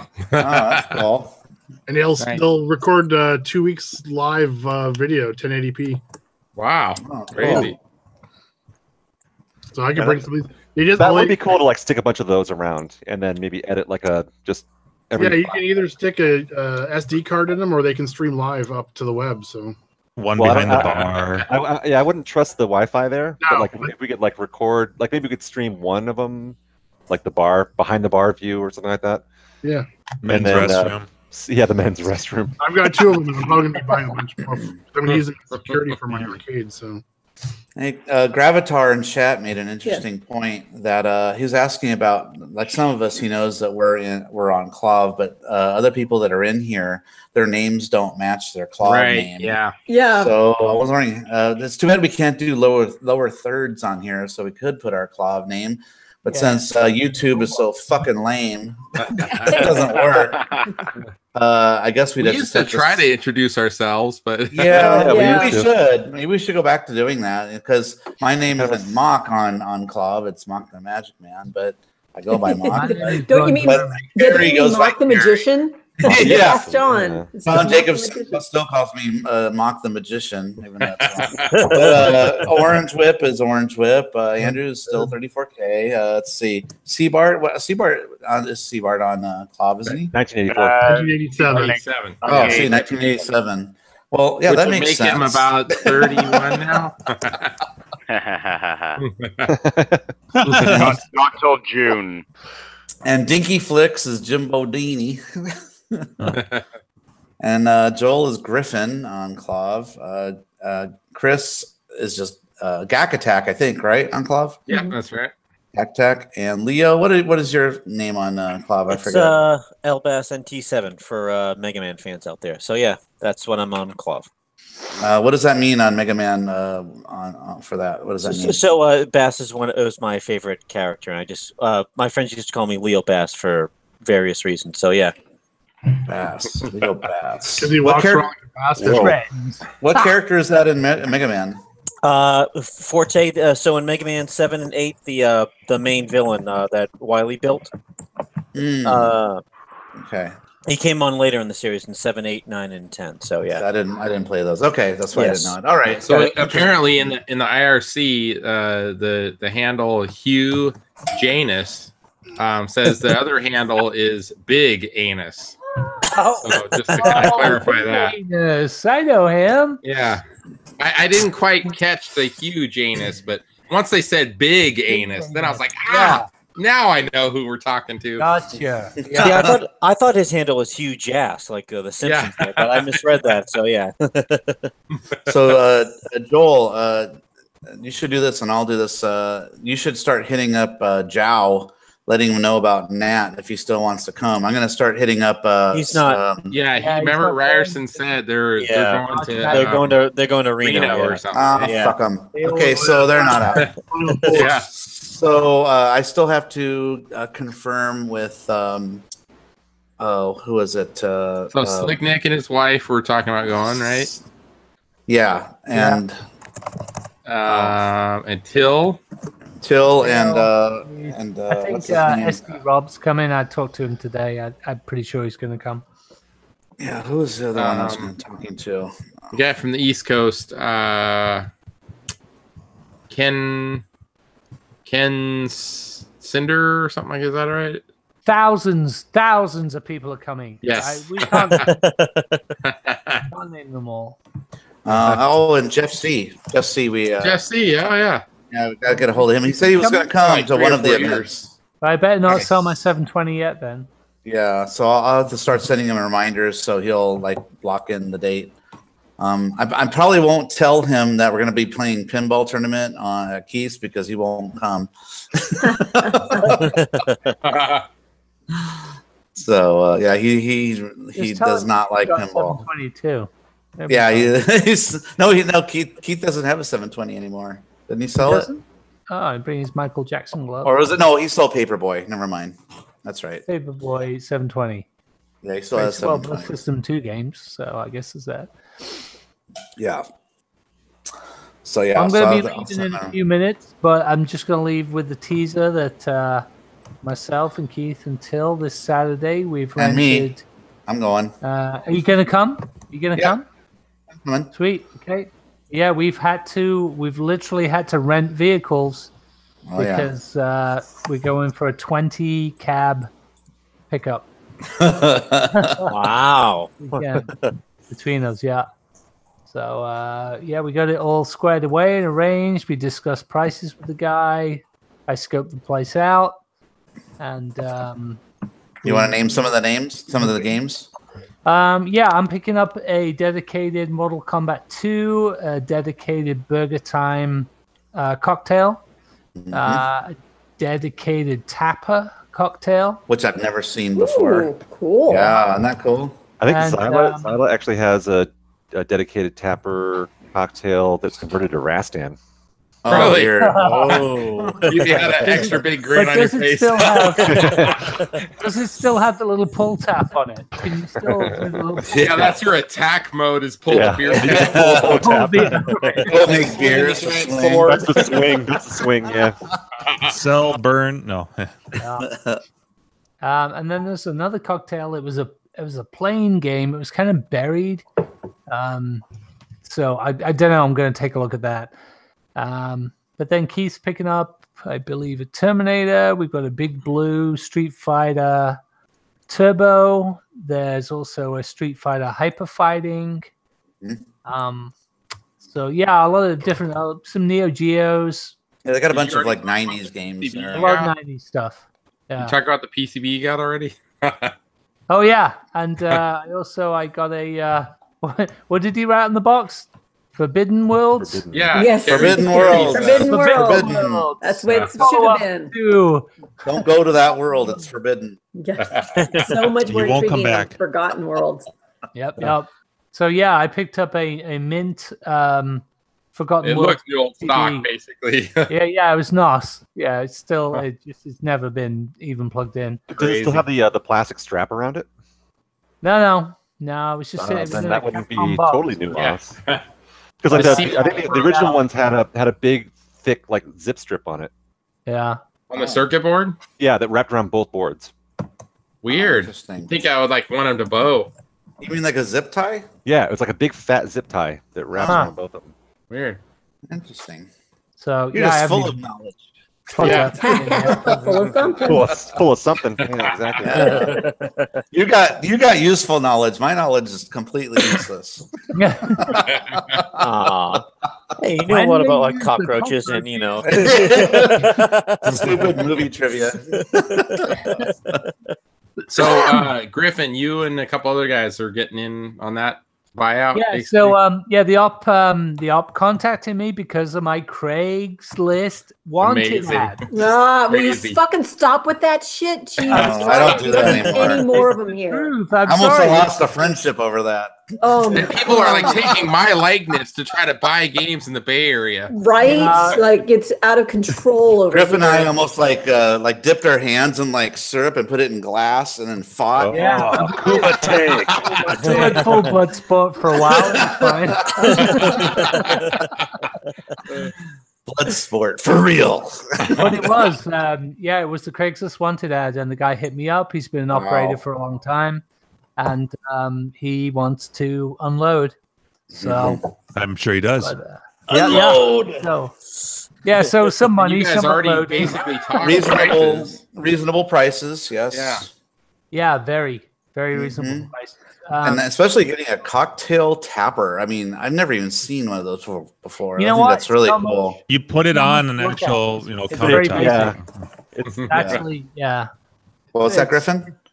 Well, they're like two games you wish it was the upright and not the cocktail is Burger Time and Tapper. The very few. Yeah, because they're both great Tapper looking cocktail uprights. should be like mixed drinks, right? Right. Cocktail. But Get it? Yeah. No, it was- But the cocktails are very kind of blah compared Hockey. to the uprights. it's like Journey is another one like that, right? Where it's like Or Tron. or Tron. Well, at least Tron has the light on it and stuff like that. So Yeah, but a little still, bit more going on. But yeah. Hubert. compared to the upright, Yeah. kind of bland. But Cubert has like the art on top too. Yeah. yeah. And the tiny monitor is like what, 2 Can I inches? bring up something real quick about Tron? So I said it here first about, I don't know, maybe a couple months ago, and I think Andrew will remember this. Do you remember when I talked about Tron where you can mod the background where the MCP is and you put like a digital video back there? Yeah. Time Runner did that, didn't he? Yeah, Time Runner. I don't know if he stole it from me saying it, but there's people out there actually doing this mod now. It's got to be. I said it way before anybody started doing it. I heard him talking about it. He got it off somebody else. Somebody else had the mod, and he edited the video somehow to make it more realistic or something. Yeah, he talked about it, but I talked about it like months and months ago. So That was a long time ago. Yeah. do I get some credit for that? That's pretty cool. Though. Hangout, longest running arcade YouTube. Yeah. Exactly. Yeah. Well, So and they heard my idea and ran with it. Yeah. So pretty And you much guaranteed, any new innovative arcade related ideas came from our podcast. Yeah, exactly. Due to the length of its running. Yes. Yes, exactly. 12 more than the other guy. That's a t-shirt. We'll put that on the Nat badges. 12 more than the other guy. Whatever it's up. Read into that however you want. And counting. Yeah, exactly. The scary thing is we're like on YouTube, we're like willing to show our ugly faces on. Yeah. Oh, that's nice. Gus in chat says bullshit. Mark, Billy Mitchell did it first in Maine. Perfect. Yeah. He might have. You all are going to be really embarrassed when you find out that Dwayne fucking doctored that video. That'd be crazy if that's true. Right? So should we go back to like King of Kong and like really look at the footage real closely? Frame by frame. Where the tracking goes out for a second. You guys need girlfriends. Yes. All right, guys. It's a little cheaper. Tell that to Brian Koo. No. Oh, was that live? Shit. Wow. We'll edit that in post. Don't worry. You did 3 for that. Hey, that's what I say when you Mr. Omelet Interceptor. That was so funny. I think Brian should get some new shoes first. Oh my god. So shredded. Well, if he wears like a size 13, I'd be happy to send him. You know, I got several extra pairs. No problem. I'll send him. Shredded kick. Just go down to the Fun Spots bowling alley and walk out. Leo, let's make that happen. Let's get like a shoe campaign, Like a donation box. Shoe and food basket. 2018. We should just walk around with a bell, you know, ding, ding, ding, ding. Who needs shoes, right? Oh, I like that. Who needs shoes? Oh, that's. Would you like to donate to the Yes. Who Needs Shoes All right, I'm Fund? gonna play this sound effect. I'm definitely gonna shout that when I'm drunk. needs Oh, shoes? great. Just donate $1 and It'll be like the cult of No, fuck that. We just send him the shoes that we have that we don't wear. It'll be all random sizes. He's gonna be really confused by the size 15s. I From think. size 8 to 34. And our stale half-eaten bags of potato chips. Yeah. Oh, God. Andrew, No, that's the let's packing purposely material. send like only left or right feet, so he's got like a 15 left and an 8 right foot. So that the would be packing great if, like, material, you the would packing material would be Lay's potato chips. Yeah. Who's got the smallest feet here? Carrie. Probably right? me. Yeah. Yeah. So like Carrie and I buy the same pair of shoes, right? Yeah. And then we wear them for like 3 months. I say And then we send him out. Like a lady size 8. Yeah. Size 15 men's. And just like, there you go, bud. I just want to make something clear. I said anyone who wants to crash at my place is more than welcome to, except for Brian Koo. He'd fucking eat me out of house and home. Oh my God. I'd wake up at like 2 in the morning. He'd be like, "Oh, I just decided to cook up this pork roast that was in your fridge. Like I thought I was kind of hungry." Oh, you wouldn't catch him though. He'd be long gone. I think the one thing you're safe on though, Leo, is I don't think you drink. So any beer you have, you're good to your go. beer Oh, is yeah. Okay, excellent. So between him and the rest of us, you'd have nothing left afterwards. Yeah. Beer you We're have. gonna drink all your beer. Brian's gonna eat all your food. All right, next topic. So we didn't, like this is like a thing to keep talking about, I guess. Our Fortnite challenge. Oh yes. We ended it tonight, and Yay. Orange, I don't know if you have any thingy. Yeah. Aw. What were the games, guys? We had more than last time. The people More than that 4? actually played. Yeah, more than 4. I think we had like fucking 4. We had 5. 4. I think we had 5. actually I think we had 6 or 7. 6 or 7. 6 or Yeah, 7. so we're like ramping Fucking up. 6 We're or like 7. building up. We got momentum going. Almost Maybe double next digits. time we'll have like 7 or 8. No way. By summer we'll have like 9 or 10. There we go. Fucking can. So the 2 games were Gaplus and Alibaba and 40 Thieves. So Gaplus, yeah. Close So enough. Gaplus, I actually picked that as a nod to Buffett, who's may or may not be listening at the moment. Why can't you grow an ass? Yeah. There he is. That is a hard freaking game, especially if you're trying to play it with a 4-way stick, I'd say. But whatever. That's what I had. 2-way tie for first. You got to fix your website, Griffin.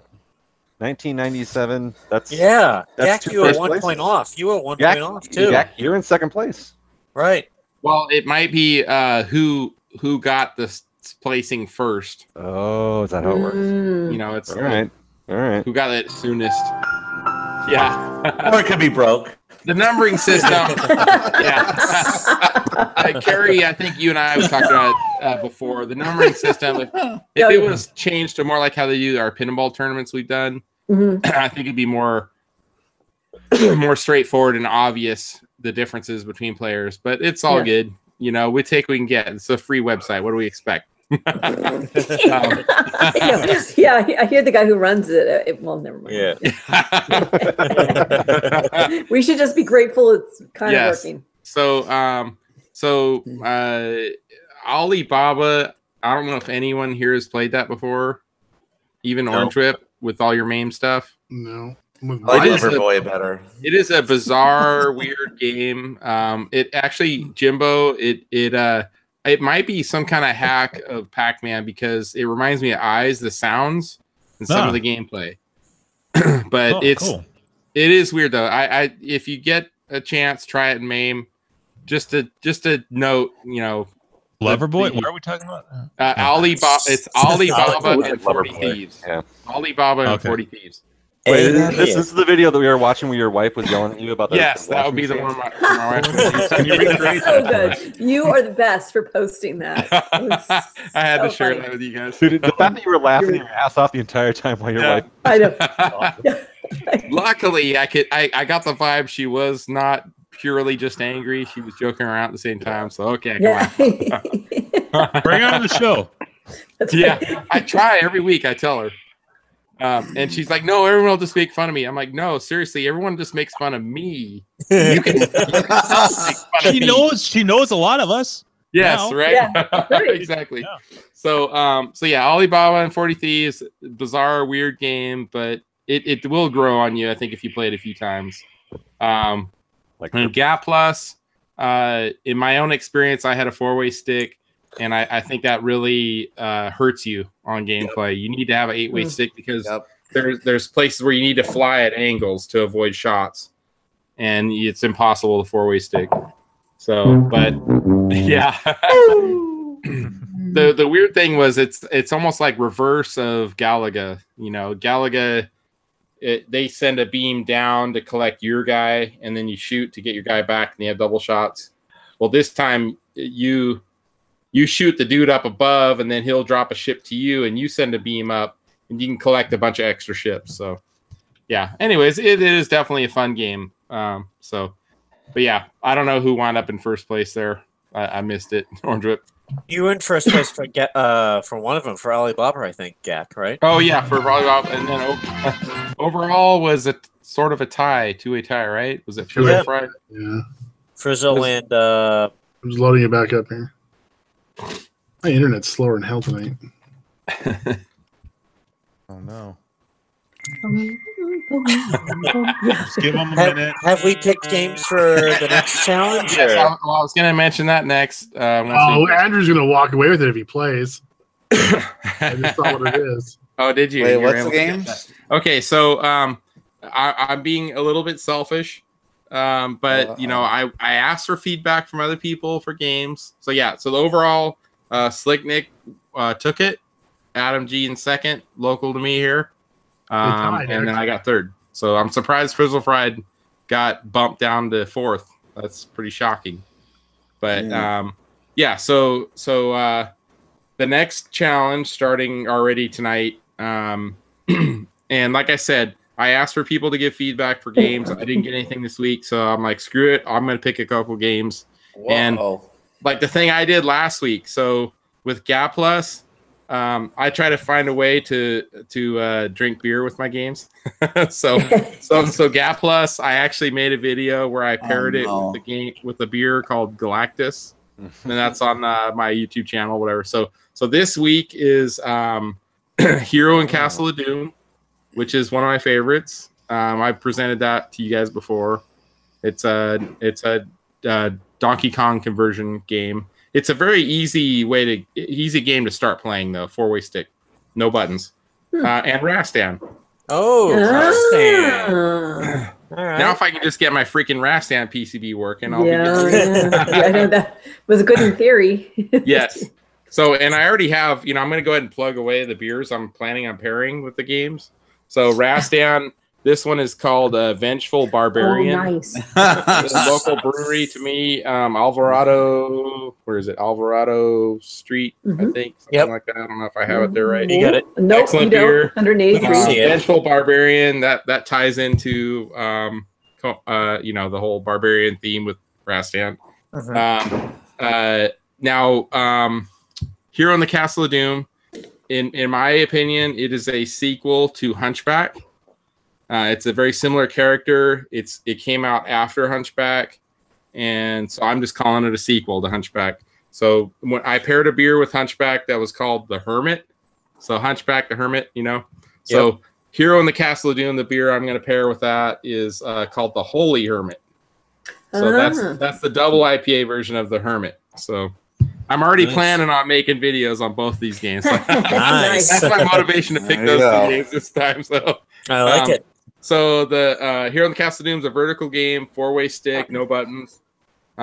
Very simple to start, hard to master, And then Rastan, I think a lot of us already know that. And Andrew, he's okay at it. Yeah, he's okay at it. Yeah. He's okay. He's just okay.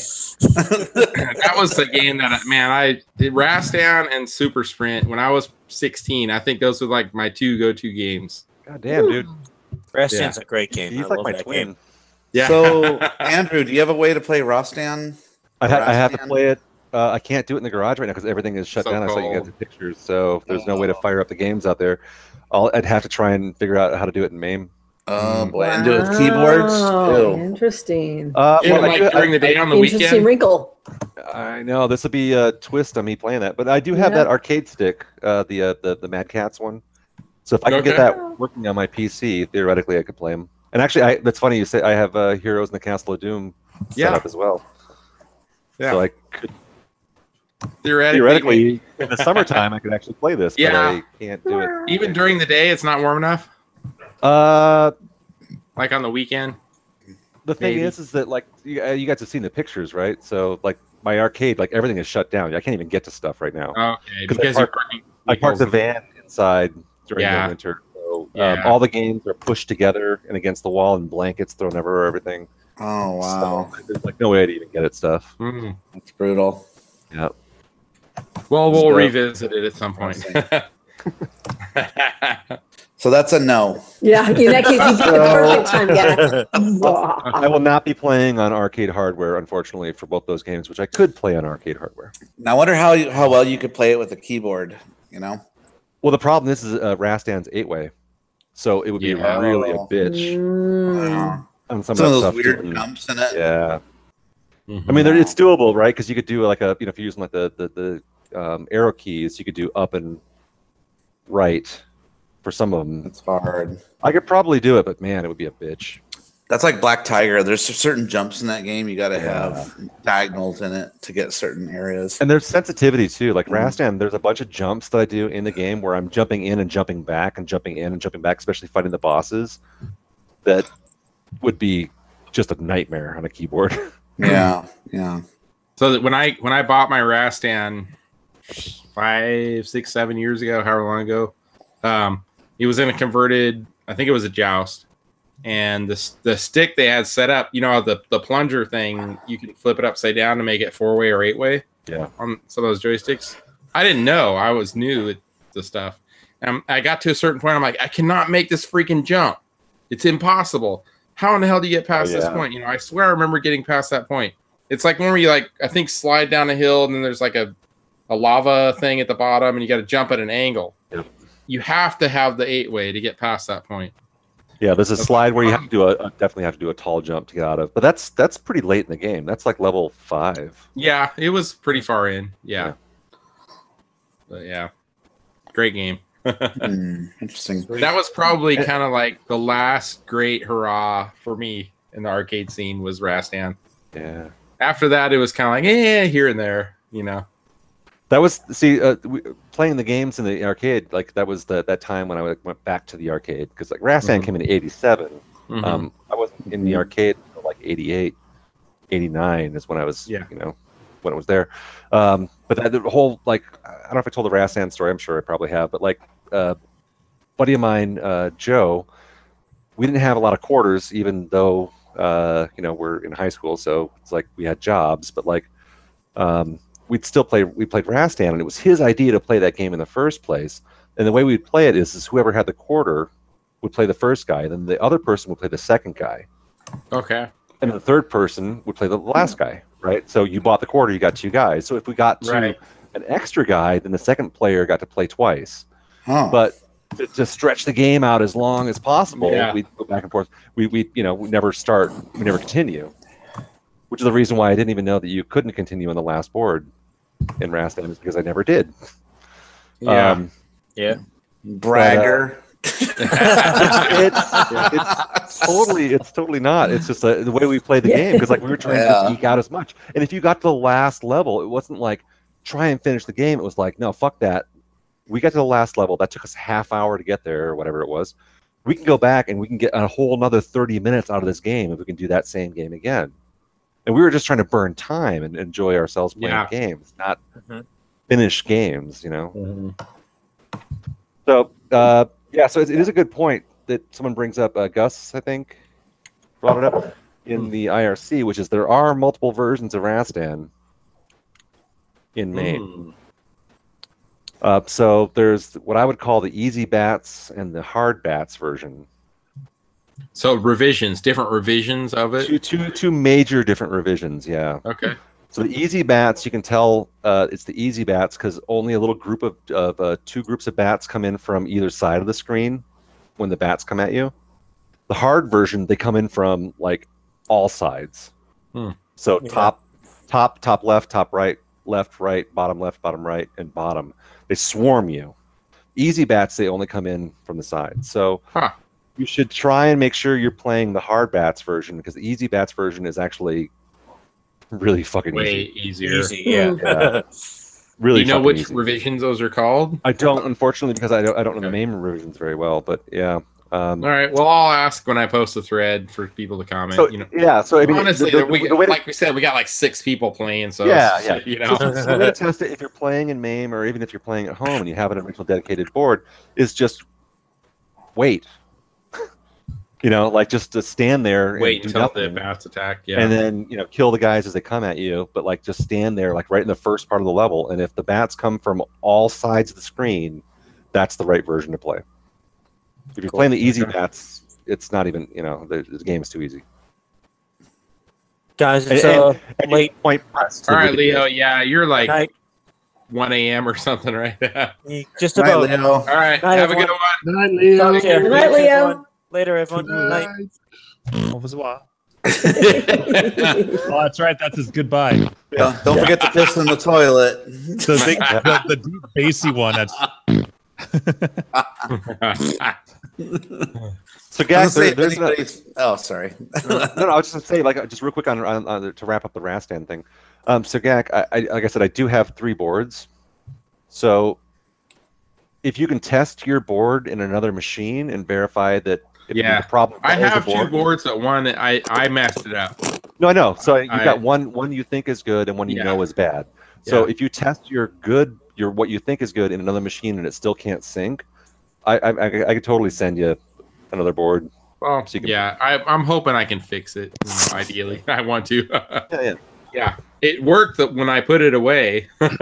When I pulled it from the cabinet it was in, it worked just fine. You never heard that before. Yeah, exactly. When I turned it off 20 years ago, it was just fine. It was probably just a fuse. Yes, it was probably 4 or 5 years ago, and I had it a year and a half in that machine. Change the bulb on it. Yeah. So, yeah, it's bizarre. I don't know what the issue is there. Because my other 2 boards worked fine in that same cabinet, JAMA. Which just makes me wonder, like, is there some sync thing on the board that's causing the problem? Yeah, right. I don't know. Just a thought. Yep, very possible. Oh, and actually, the Rastan thing, too. There's also the Rastan Saga, which is the Canadian, or actually the non-US version. And actually, that's the fun one to play, because that one, all the cutscenes are different. In the US version... all the cutscenes say you're a brave warrior to have completed such a difficult stage. Okay. In the Rastan Saga, first off, it has an intro with like Rastan like walking down. And it has a text intro that like leads you into the story about why he's going to fight the dragon. And then in between each level, it has like a little continuation of the story until you get to the end. So the Rastan Saga actually is the better game. However. And I think that Rastan Saga has both versions as well. So the hard bats and the easy bats. Crazy. Yeah, I know. So it was definitely a popular game at the time. I think in that era of JAMA games, there's so many cabinets got converted. Oh my God, Rastan has been converted. Yeah, every cabinet on the planet has been converted to Rastan at some point. Just like Arkanoid. I feel like Arkanoid and Rastan. So many cabinets got converted to those 2. Yeah, Rastan, Arkanoid, and Willow. Really? I saw Willow a lot. That dumb thing. I want to say. Actually, I really like Willow, except it's fucking hard. And I don't like it. It's Altered Beast and Golden Axe. I remember seeing a lot of Golden Axe. Yeah. A lot of that. I definitely remember seeing some defenders that were golden axes. Aww. Poor defender. Okay. Or golden axe. Who has the code for the Never Too Hungover so we can at least... yeah, Jimbo. He was the one who shared it with us. I got that email too. I used it. I posted it in Slack, so let me find it. Yeah, what was it? What was the code word? It was for Valentine's Day. Yeah, right? It was like V-Day 30 or something like that. It's terrible. B for what? Venereal disease. Vag. Jesus. Let's see here. Here it is. It is. It's V-Day 30. V-Day 30 for never too hungover. Drink this while you're drinking. And you won't have a hangover. It's 30% off. Yeah. So okay, you got too drunk last night. Present me, you slept Brad. with someone. We cannot cure your venereal disease, but we can help cure your hangover. There you go. Yes, exactly. V-Day 30. There it is. Get, 30% off. Usually it's 25. Yeah, So 30. that's actually good. And that is just for Valentine's Day. Expires Right? by midnight tomorrow. Yeah. So I'm gonna probably use that tonight because I have 2 more left. So I'm gonna probably order. Yeah, I'm down to 1 or 2 myself. Yeah. So just a suggestion is refrigerate if you can and hide it from your children. Yeah. From your drinking age children. Yeah. Yes. Or non-drinking age children. No, I won't accept that as an option. That will not happen in my house. Yeah, because you didn't drink it at 16, Nope. right? Nope. What a liar. Because you're a liar. But yeah, so refrigerate and it goes down a lot easier, right? There we go. We got the scream. A little bit less like Richard Simmons' taint. Ooh. Yeah. As he puts his mouth around it. What the fuck is it? Yeah. It's a wooden pickle. That's a bad Santa. Inconceivable!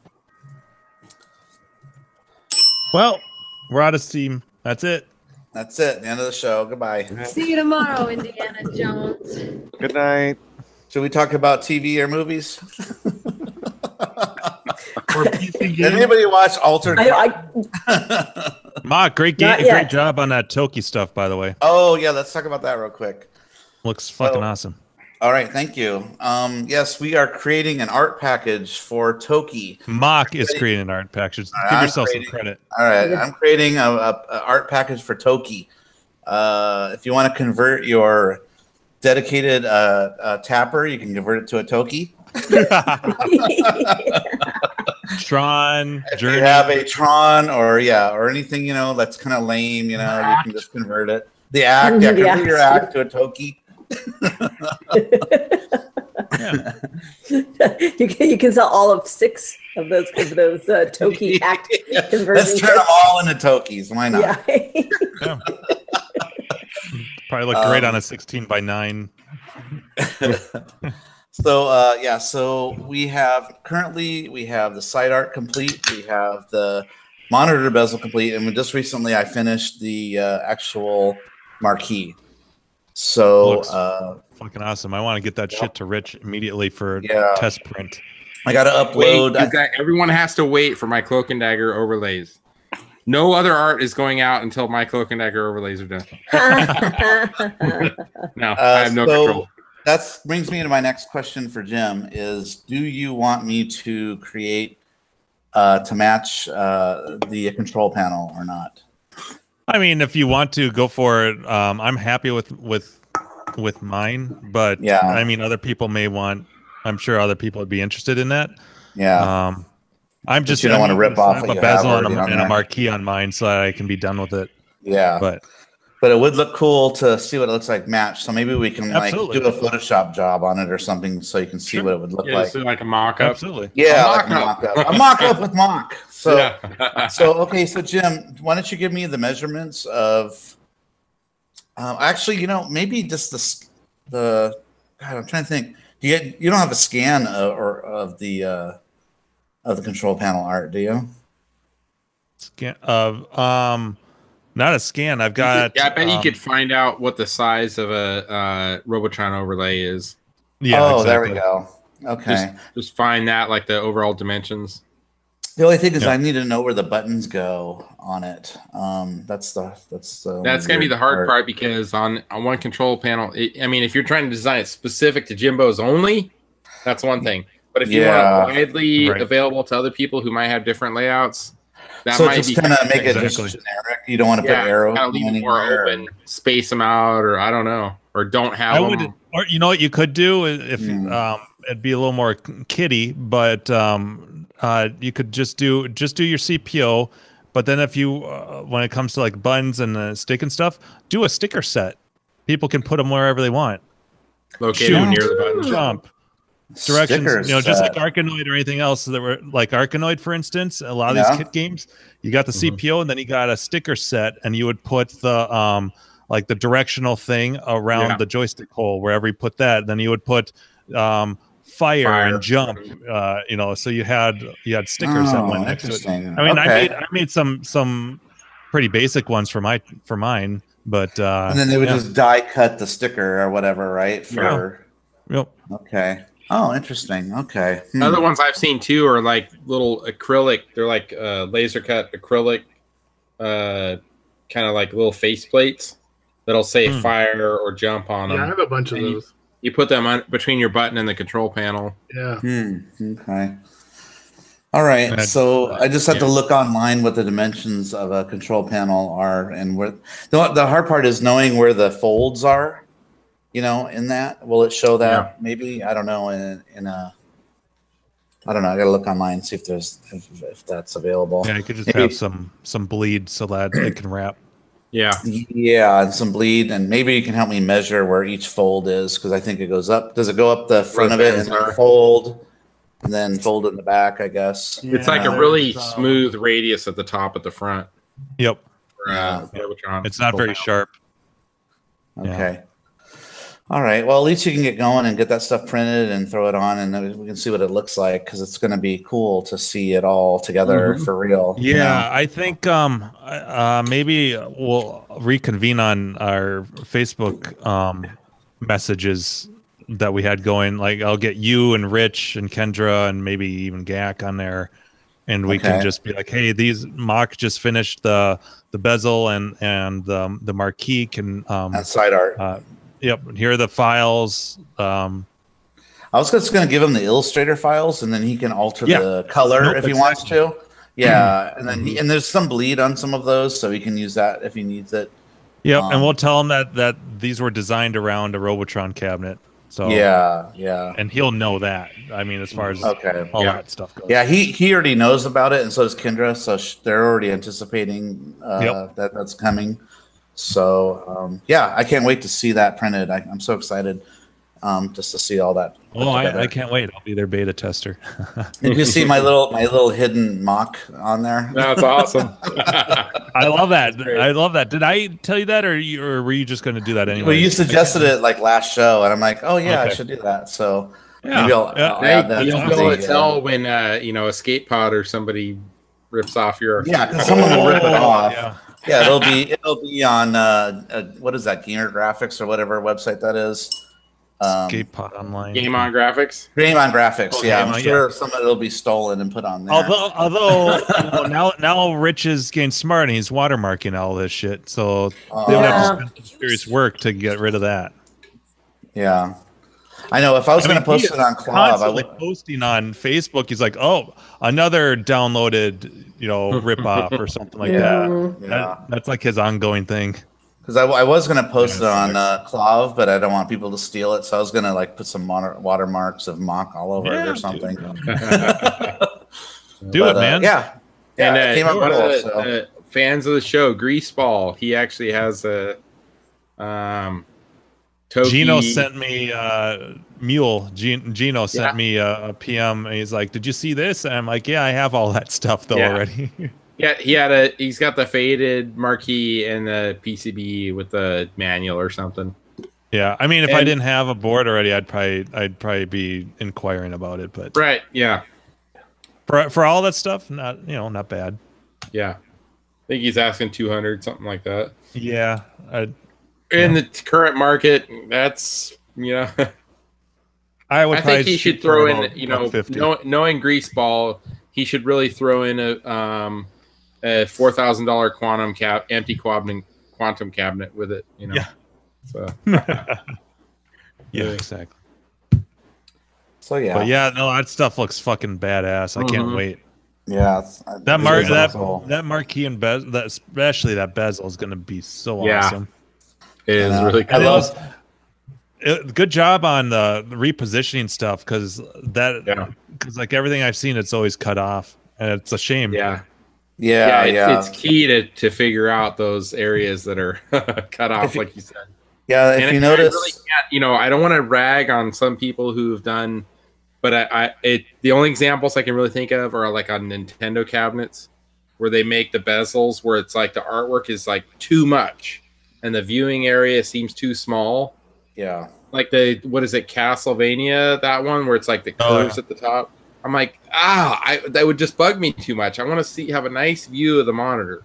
Yeah, and Gak helped me out with that. With like, I tried to keep it within that area. Yeah. And I don't know if you noticed this or not, but in the marquee, the creatures that normally got all cropped out, I actually drew a custom artwork of my own of rock that they're walking on to give them something to walk on, because they were just floating before. Okay. So yeah, I actually put them on rocks.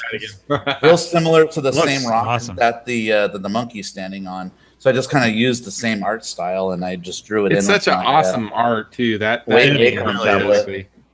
Yeah. When I try to mimic the style. Oh, sorry. When I was printing out the artwork, I was printing on 11x17 paper. And at my work we have a marketing department that does artwork and all that. And I walked by the one guy. I'm like, "Hey, check this out." He's like, "What the hell is that?" I'm like, "Yeah, I got some connections. I got some friends helping out with this." He's like, "That's so freaking awesome, man! I love that." Yeah. They could have done full side. I mean, if it wasn't a kit game, they could have totally done like a full side. Yeah. I mean, that stuff is awesome. Yeah. That's why I wanted to make like it more dedicated, not just the bezel, but I mean like with my cabinet, like I wanted that the full vinyl and all that shit.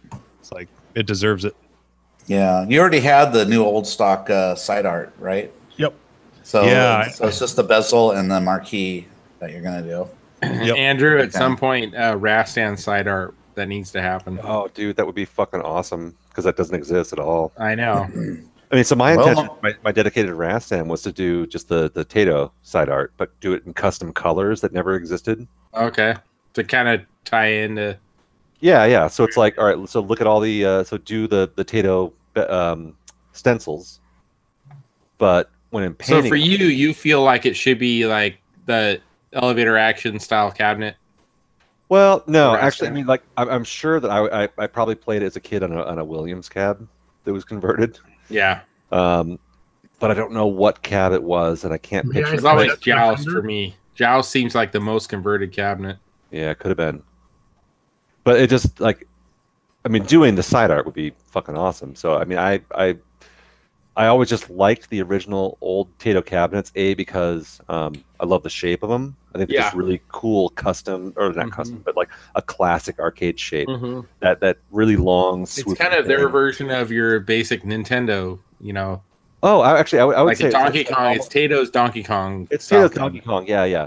But I would say it's almost like Tato's take on a Pac-Man style cab, like a midway cab. Yeah. Because it has that swoopiness to it. Yes. Like the angle of the control panel angle. feels. Yeah. The control panel feels like a good angle, and the monitor plays a good angle. I mean, the one at Grinkers. I mean, obviously, I love Steve to death, but that fucking cabinet is so hard to play on. Yes, I agree. The control panel angle is so steep. Yes, that it's almost like playing a Donkey Kong. At least they fixed the buttons. They fixed the buttons from the prior year. We harped on him about that. He fixed the buttons. Yeah. No, so like Hat Trick and I actually went over there 2 or 3 years ago, whatever it was, and like we pulled that cabinet apart, and that had the crazy like buttons with a built-in micro switch. Oh, weird. It was not. I remember they were almost like vertical, the buttons. Yeah, they're really upright, and we got them actually like the first year that I went there, maybe even the second year. The attack button was on the outside, and the jump button was the inside. Yes. So I actually had to like change my brain to play it. It's like, all right, I want to find this man and chop his dick off. Exactly. Yeah. But it turned out Hat Trick actually was a pretty awesome guy, so I gave him, cut him some slack. But and then the second year or third year, the buttons started crapping out, and they were like, it's like I was jumping and it wasn't jumping. I was attacking and it wasn't attacking.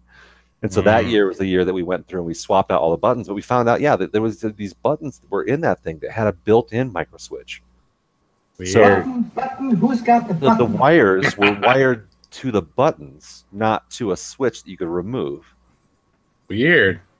I And don't think I've ever seen those. I've buttons. never seen one before or since, That but yeah. Sounds like the Sanwa buttons. Were they? So you solder directly to the button? Yes, the Sanwas do that. Oh, So like those candy cabs, is that what those would be in? Yes, you find them mostly in that metal control panels mostly. Nice bunnies. Nicely done. Yeah. All right, what did I Thanks miss? for that. You helped me out with the bunnies. Yeah. But yeah, so I don't know. To have a Tato cab with like Rast in it, that feels right, even though it probably was not the cab I played on. But yeah, dedicated Rastan side art would be fucking awesome. Yeah. Tits McGinnis. I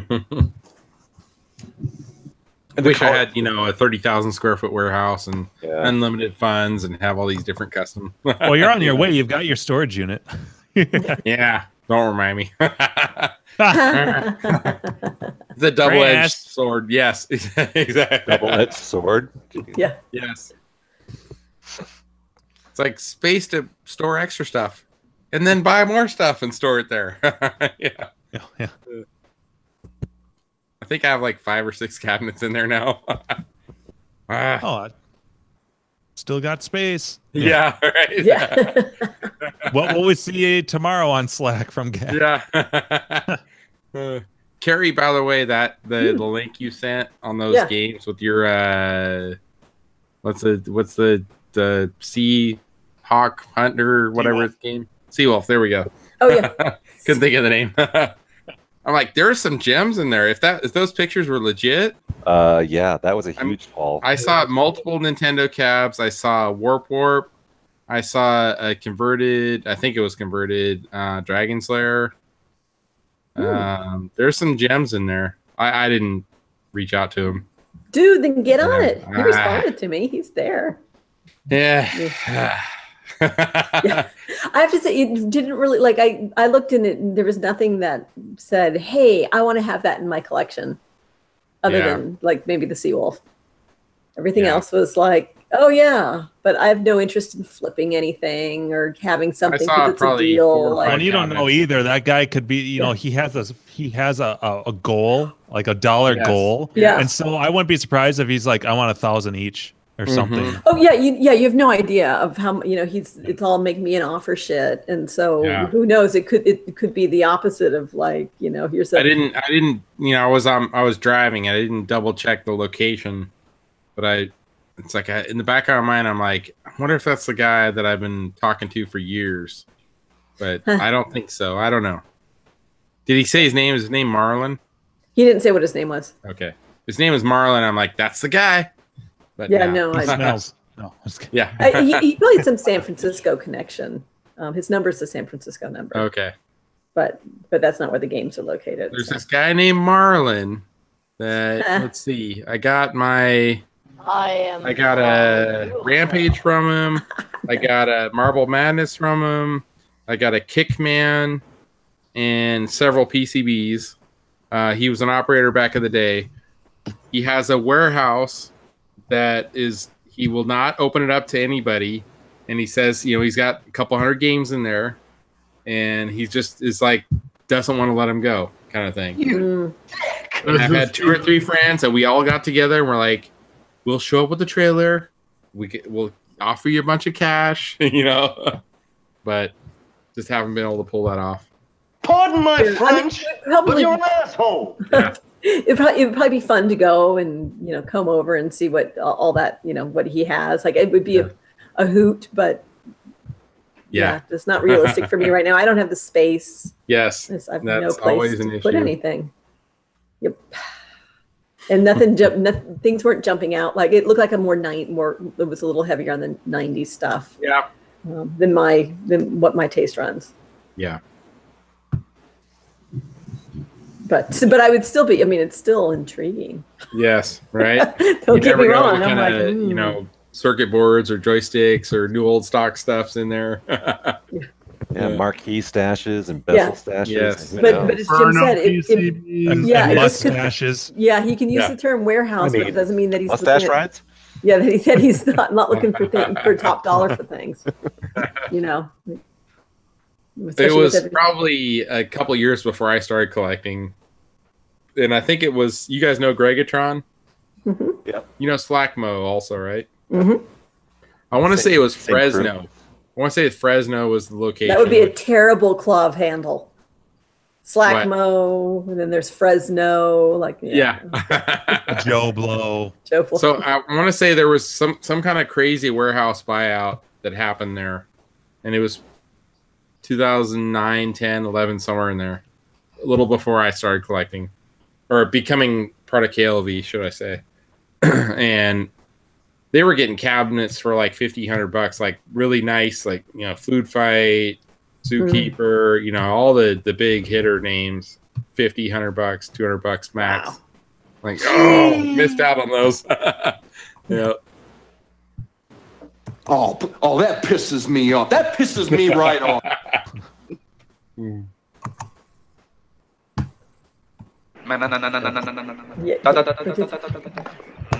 So Orange Rip, you got any updates you want to talk about or anything? No. Or you're not ready to the news? Not for a while. It's not till Monday. Okay. Monday. Okay. Monday is the big day. So if it happens, if that goes, then I'm an open book. Yeah. Hey, Carrie, I didn't respond to you about April. But, I don't know my schedule, but I'll try to make my best to make it happen. I assume you want to time it with Jim trip. That'd be nice, but it's far enough out that I'd like to try to make that happen, right. But we'll have to see at some point. I will have to announce it, so those dates don't end up getting other people jumping on them, or that date, whatever it is. We're talking about doing another NorCal meetup for those of you who are like, why has it gotten all cryptic? There's like a new pinball kind of arcade setup. It's pinball forward, we'll call it. Then actually that's in the East Bay, and then when I do another one, I won't do it in the East Bay because there's a lot of stuff in the East Bay, and I hate driving over that bridge. That's awful. but I want to go out and support this place, and there's at least a lot of collectors out in the East Bay. A lot easier for some of the Sacramento people to come and hit East Bay rather than going over the awful Bay Bridge. When are you talking about this? Just sometime in April, over at Pin Down Pinball Lounge, which is in Arc Revival, who's no longer really active on KLV. He does some stuff there, I think. Right? Yeah, he's not the owner, but involved with it. So it sounds like a cool place. It'd be, it's nice to support the little guy, and so looking forward to doing something there. I just absolutely we're going to be doing a Disney trip soon. Yeah. Might actually be even next week. Oh, well. Whoa! Wow, that's quick. Yeah. It just depends on when my wife gets holiday days. So you need to push it out like 4 weeks. Yeah, that's right. That is the one time it does not work. That's too bad. Dope. I did pick up a Point Blank 2 last night. Oh, all right. Who cares? So is that a local Craigslist find or what? No, it's from an arcade down in the States. I'm clearing out a bunch of their games. Okay. It was a fairly cheap, $200. Nice. It's not nothing I really want, but it was just part of a package deal of other games I have picked up and still need to pick up. So great game for the arcade, though. Yeah, fun games. It's going to be one that's not going to go into start, but it will probably eventually make it. Interesting. Yeah. It's kind of just it's 99, so it's kind of out of the area or era that I'm looking at putting games in. But I know there's going to be kids who are going to want stuff like that, and it's a gun game, but it's just shooting like barrels and like the wool off of a sheep. It doesn't actually it's not shooting. Yeah, it's cartoony. It's not. Yeah. So so it'll probably be fine in there, but it's not House of the Dead. It's not House. No. because I just need to limit that kind of stuff to start off with, just for the honeymoon era, I guess is what I want to call it. Is I gotta tread lightly with what I'm going to have in there to start with. And so you pretty much have a location, right? I've already signed a lease. It's done. Okay. So about how many square feet? How many square feet roughly? 2,500. 2,500. So that's not bad. 100-ish games or what? Well, we're going to be putting in a bar and like cafe, restaurant kind of thing. So Nat 2019. Yeah, 75. Picture Saved by the Bell juice bar. No, I was kidding. Yeah, 75 to 100 depends on how the layout is mocked out by the nice stuff. Yeah. Yep. Oh boy, exciting times ahead. No house for dad. No chiller. Yeah, you might not see me on Slack very much. Oh boy. Once it starts, it's going to start, and it's going to start fast. Yeah. I don't make a mistake, I'm saying. And I think it's like, we've had in the chat talking, or the personal group chat we have, talking about pricing and, bar, free play, all that kind of thing. It's kind of like do your study and figure out what you think is right. But then really the community that's local is going to dictate it, If your numbers are dropping and, if it's not enough, then you got to do something different. Yeah. So we're doing hourly rate. Yep. And then a daily rate. Mm-hmm. And then I'm going to probably have some sort of monthly plan as well. Financing? Yeah, being Vancouver, things aren't cheap here. So it's yeah, I imagine. It's karaoke night? That cheap. Yeah, that would probably fly. Although we have karaoke bars everywhere here. I always feel like, I know, but you could like pull in like a karaoke Tuesday. Well, you can't do Tuesdays. What the fuck? Yeah. Get drunk with people for a bachelor party. Karaoke Wednesdays, maybe.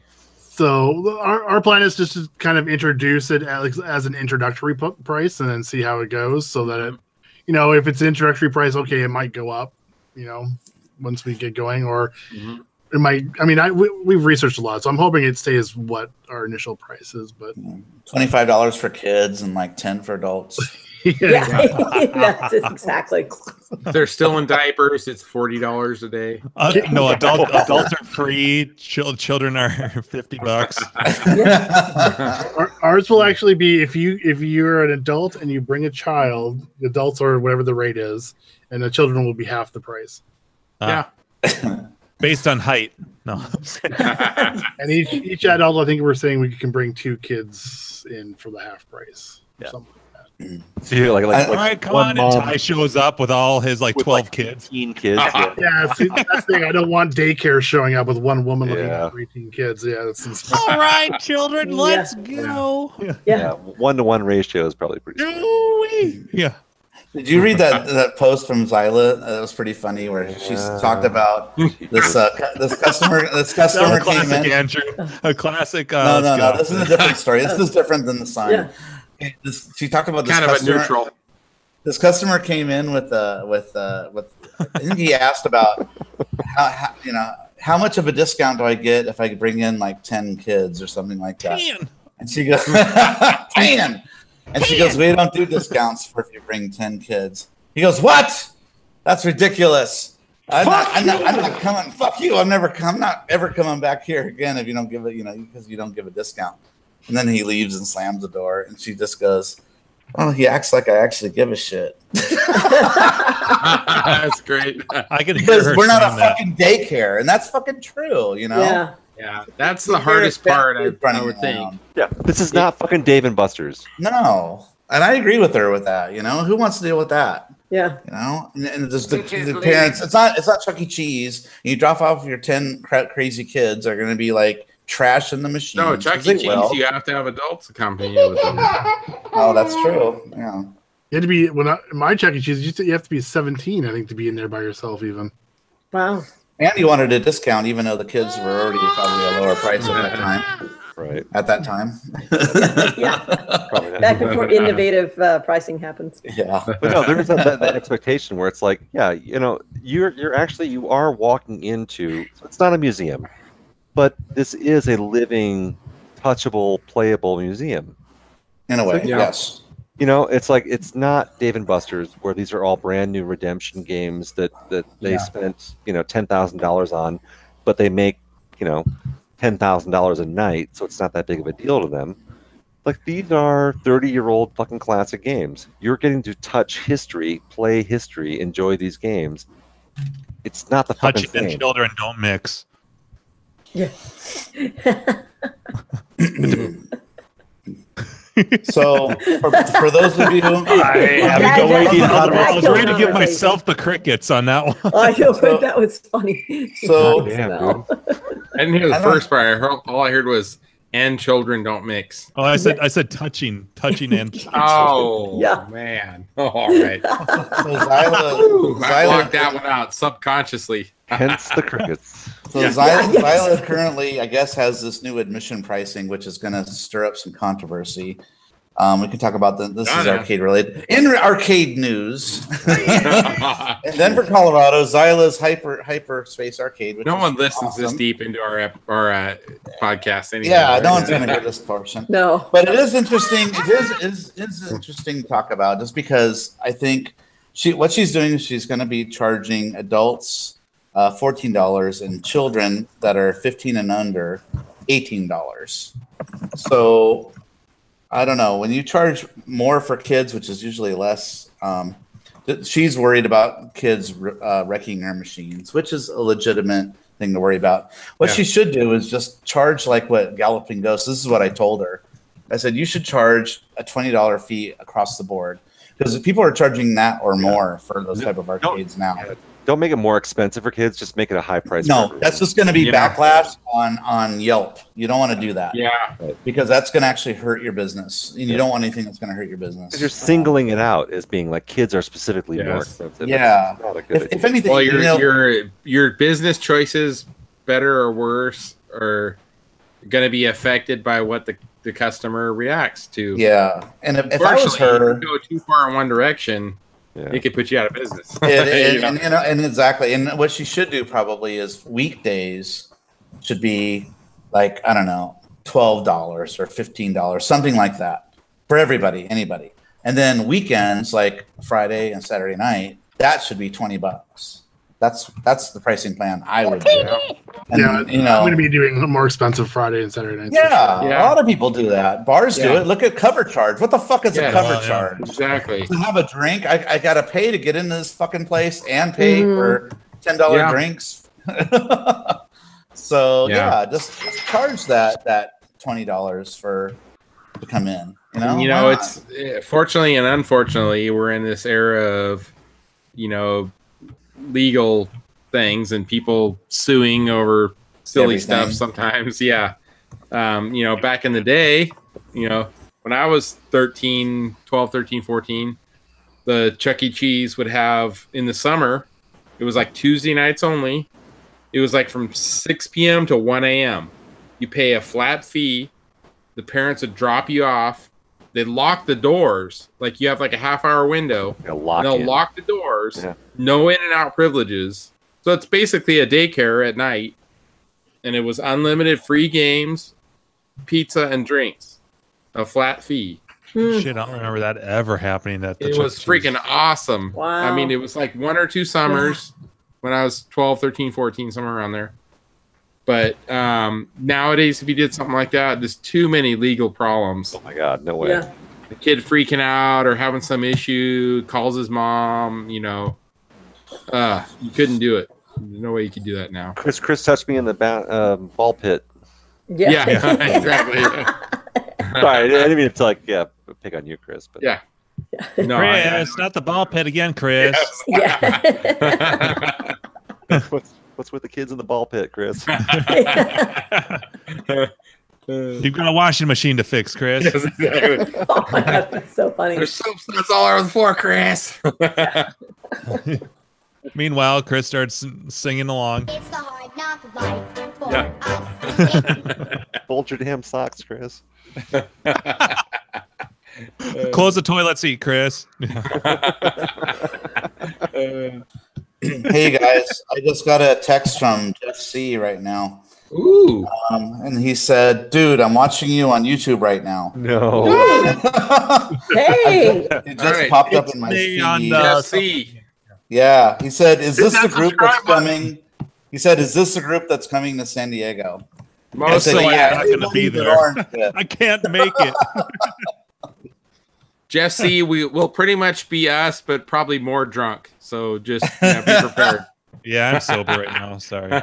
Jeff, I'll send you more details about times and locations. Bring your hand socks. We're all ready to party. Yes. Yeah. Too bad we couldn't get Steve to come down from Drinkers. A sock puppet show from Jeff C. Yeah. Oh, there he is on YouTube chat. Skater Yes. Oh shit. Send him the IRC link. That's awesome. I'll be happy to tell him the story about how I got so drunk at Grinkers a couple years ago that I convinced myself that I was talking to him and it was someone else. Just some random other person. Oh, it was so fucking embarrassing. As embarrassing as last year, this last Grinkers, where Buffett was driving me around to get my phone at our place, and I didn't know where it was because I didn't have my phone. Oh, that was Freaking classic. That was so funny. He drove you around for like almost an hour, didn't he? And then Carrie kept trying to talk to you. We had some good chatting going on. And Oh my God. Carrie goes, "Don't worry, it's at home. Don't worry about it." Yeah. But I can't find it. It's not here. It's gone. I've lost my gone. phone. I'm probably never going to see it again. I'm like, It's no, true. it's back in place. It's so true, though. I charging. can only laugh at this. Yeah, the and then you walk away. despair, the pure despair that was in your voice about your phone. Oh yeah, it was like being a panic. You Like, had- like you your had- child died. And over, it's like, But you don't understand, like, even if you think it's somewhere, it's like, I need to know.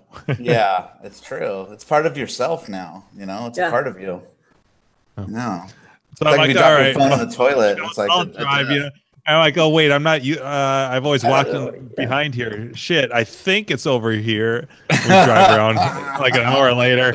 Fuck, I don't have a GPS because I don't have my phone. yeah, exactly. It's like slowly one thing after the other, like common sense is coming to me. Oh fuck. Yeah, you should have had somebody in there that knew your address that has a phone that could like get you back to the place. Then He's the only one that knew it at that point. Yeah. Oh man. No, I was there. I was there. No, that's right, We you were all there. like, you Oh, knew yeah, it. yeah. I knew it. We were both at the bar, or both. That's I mean, I gotta say, since Grinkers, I mean, probably top 5 of stories of my life since Grinkers started. 3 or 4 of those are from Grinkers. Just fun stuff, crazy stuff. I don't know your story with your kids and the. Oh god, that was a good one. Oh man. God damn. But that was a CAC story. That was a CAC story, yeah. Everyone becomes fucking college students during these events. Yeah, right. Yeah. Pretty funny. So yeah, come on out to Nat 28. What a great segue. San Diego. Yeah, exactly. I'm sure we'll have a great time at Fun Spot. People that are listening, wondering who Jeff C is, if you don't know, he's pretty much the world record holder of 720. And he has a website. I think it's 720zone.com. Yeah. 720 Zone. Yeah. And awesome information, historical stuff about the 720 arcade game. Yep, and how to get good scores on it or strategies. He also has articles on the arcade game Bouncer. Yes, that's right. I remember. Yeah, seeing that. YouTube and the search for one, and who's got one, and who's has one, who doesn't want to show it to anybody, and all that kind of good stuff. He also has a YouTube channel. Yep, YouTube channel too as well, which has a bunch of his gameplay videos from 720 and all of the rest of the games in his arcade. And I think he's building a BB-8 out of Legos or something. I think I saw him there. Wow. We were just talking about the Mock. You need to. That's your goal for the next week. What? Is convince him to come out on the hangout with us next week. Oh, okay. Yeah. I'll try. I'll talk calling you about out, 720 Zone next week. Yeah. It's kind of late. We'll screw stuff up and embarrass ourselves this late in the game tonight, but next week start early. Yeah, so that we can embarrass ourselves later. Yes. Exactly. And next week I have arcade repair things to talk about. I'm too tired tonight. And it's too late. Y'all will be like, we don't give a flying fuck about your Yeah, we're almost to the PC gaming chat. It's like you won't even fake it. know. Early on, at least people will fake. Quick like, sidebar, oh, really? the Cloak and Dagger looks awesome, Carrie. Thank you. Yeah, it does. It looks really good. It turned out fucking awesome. Do not let yourself get bothered by the stupid little tiny bullshit. Yeah. The overall theme, it's amazing. Oh so yeah, no, appreciate it's come out really well. And, The sides are like so. Me and Gino measured, and we measured like just like once. Wait, so And it we're was how many? What was Carrie's crew? I know it was. Well, that was funny. We had a dozen of the neighbors. Let's see. That was actually the Northern California meetup. It was at Carrie's. Damn it! I missed out on it. Oh. No, actually, we didn't really do a whole lot. I mean, you did some highlight photos from Jimbo. I'm like, what? Yeah. Yeah, Gino hasn't done the full side art thing yet, so he wanted to. That was my reaction, Gak, when I heard that Gino hasn't done a full side art. I'm like, what? Yeah. Like install. Right. Yeah, I haven't laid it full. I mean, he's done like the large decals, but the full side art. So he wanted to come by and be inspired. So I'm like, no pressure. But actually, it was great. Yeah. It was a lot easier because then Jim and Gino were helping out with holding it, so I didn't have to use the big roll. I usually use the roller. I do it just like Rich does in the video, where I use an empty. Usually, I use like from a wrapping paper tube, to help pull it, and which is exactly what just what Rich does. Is the way my technique is, but it's so much easier with a couple of people who are there holding it, so you don't have to be throwing the damn thing over your shoulder. It's Yeah, the sides are perfect. They're completely square with the artwork, and they're they're not even off like on side to side. And that went on like a breeze. Yeah, and that technique was great of using the polyurethane of putting on. So I sanded the fuck out of it.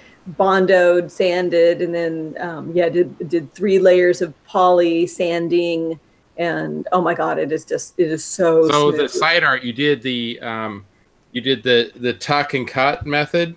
Yes, yes. Also exactly known as the Caitlyn Jenner. Oh Jesus.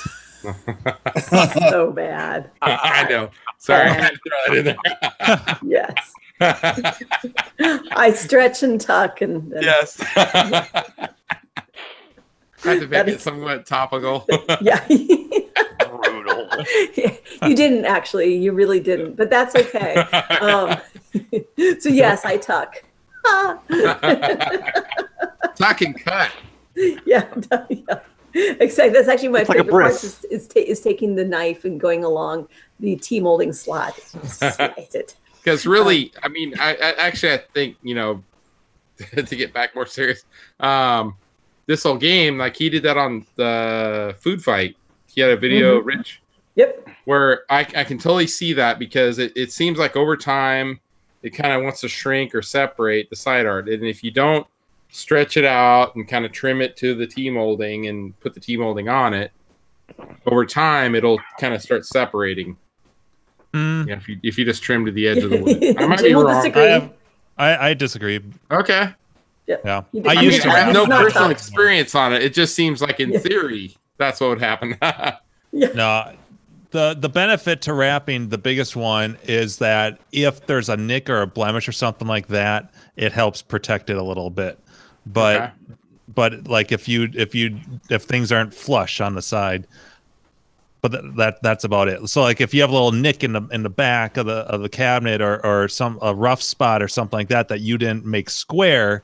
Then yeah, when you put that T-molding on, you might see like a little tiny gap or something like that. Okay. But so the wrapping hides that. But I've got cabinets that are 7, 8, 9 years old that I trimmed flush. You trimmed the edge. Yeah. Okay. Yeah. I used to wrap. I wrapped Marble Madness. I think I wrapped Miss Pac-Man. I've done a few, but the time invested in doing that to me just after a while wasn't worth it. So I just go. Okay. Flush the edge. To each their own. I mean, they both work. I know. I had the same conversation with Atari Scott about side art, and he said no. He does not like doing the wrap and tuck. That, you know, he's like, trim it to the edge. It's nice and clean. Well, and then you have to be careful when you put that T-molding on. You can that pushes if you're too aggressive with it. That pushes against the vinyl, and so you can get these you can get these little tiny not bubble, but it's kind of bunched up right by the T-molding. Okay, a little punching in the edge. Yeah, it's really easy. So. But so to Caitlyn Jenner or not Caitlyn Jenner? Exactly. So I Caitlyn Jenner it, and yes, and it came out beautifully. I love the green T molding. I think that looks awesome. Great, for sure. And the control panel. I was surprised. Like the CPO actually lined up really nicely. At the bottom, it didn't wrap at all. Unlike the original that you had gotten, like the very first, like the one from the original. Like conversion kit that you had borrowed from Andy. This Rich's art actually went exactly to the bottom, and it's nice because you have it powder coated black, so it looks really nice when it drops on. That's nice finish. Awesome. So it looks really nice because then that black kind of blends with the black of the wood on top. It's a hot. It lined up okay with the bezel, the back side. Just trimmed it a little, so that I trimmed a little on the top, a little off to the side. The panel dropped in just fine. I had to kind of hammer the button in, so because that was a tight fit. Tight, yeah. But I got it in. And it looked like you could definitely still see some of the igniter, like the artwork outside of it. So it still looked really good. You were concerned that you wish you could see more, but it still looked nice. Yeah, it did. Yeah, I think that's such a cool touch that I would have liked to have seen a little bit more. That it was like the wick off of it. Yeah. Yeah. Yes, exactly. Just make a marker and just freehand. Freehand it a little bit more. Yeah. But no, it's cool. It's awesome. So just need to finish populating that and do my wiring harness, and I should be in business. Nice. So that was a fun little project. I would say weekend project. It was a good arcade weekend. Yeah, but honestly, prepping it to the point of putting the art on took a whole bunch of weekends.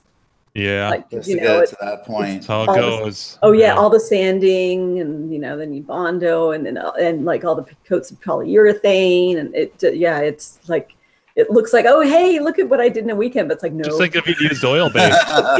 Look, I know, right? Because I used the water. Jimbo used the oil. I used water. And I was real happy with the outcome, but it turned out beautiful. Yeah. How did you apply the polyurethane stuff? What did you do? Is that a roller? Brush. A brush? Okay, and it comes out smooth, or do you have to sand it afterwards? Sanded. It mostly comes out smooth. It self levels. Okay. If you do it properly, but then there is some light sanding involved usually. So after you lay it on, do you leave the cab horizontal until it's done leveling? And how long do you have to wait? Well, and I'll say that I cheated. So I can't for me, it's too hard to put the cabinet all the way level on the ground because I had the monitor in, so I couldn't pick the cabinet up, and I'm by myself. So I actually leaned it on my car so that it was kind of like this. Jeez, on the hood of my car, just put a blanket down so that this way I could. And then you could still. That's why it took multiple weekends. Yeah. So but like, how long do you let the poly cure, as it's leveling? 2 hours. 2 hours. Okay. Oh, so for the water. It's not like So it's not like oil is twice as much. 4 hours. Yeah. Okay.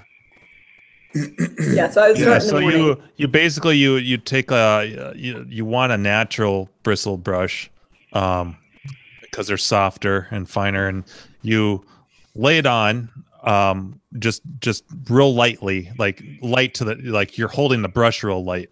I'm pretty generous with how much polyurethane, but you do I would start from if the cabinet is this lengthwise here, I would start from one end. Well, it's in my Cheyenne video, but you do start from the center. You pour some on the cabinet, start from the center, go out to the edge, and then go all the way down the cabinet.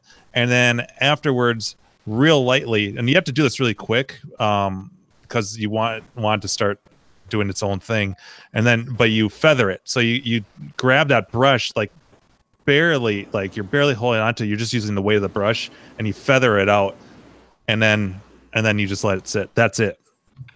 And then you're just hitting it with like a random orbital after that, just to knock down any high points. Not even or just hand just sanding. I let it the first layer, depending on what you're doing. Like with Cheyenne, it's particle board, and so you're that stuff just sucks up the polyurethane. So the first coat, it's like you hardly did anything. The second coat, and from there on out, I'm just taking like a 320-400 grit block and just real lightly, because you can feel it. It'll be like glass, but then there'll be like, it almost feels like a grain of sand here or there, like little tiny specks, and that's just what you're just real lightly working just out. Knocking those down. Okay. Yep. And also, oh, go ahead. Oh, I was just going to say, so I did one side, I sanded in between coats, and one side I didn't, and I couldn't tell the difference. So in the future, I think it would depend on kind of how I was feeling, if I felt like doing a little bit of sanding, but I could not tell the difference between the two sides. Yeah. You did nice thing about the polyurethane is that you end up with I did 4, but yeah, whatever, you were more of a perfectionist than I was.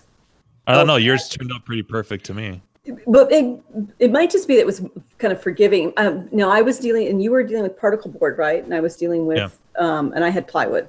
Yeah, it could be. So I mean, so plywood will probably have a lot more grain to it. Yeah, I mean, after everything's said and done, though, the nice thing about that polyurethane is you end up with such a, not rubbery, but you end up with such a good surface that to me, it's better than glass paint, and so you get such a good adhesion with the artwork that way. The more glossy of a coat that you have, the better the adhesion. Yeah, interesting.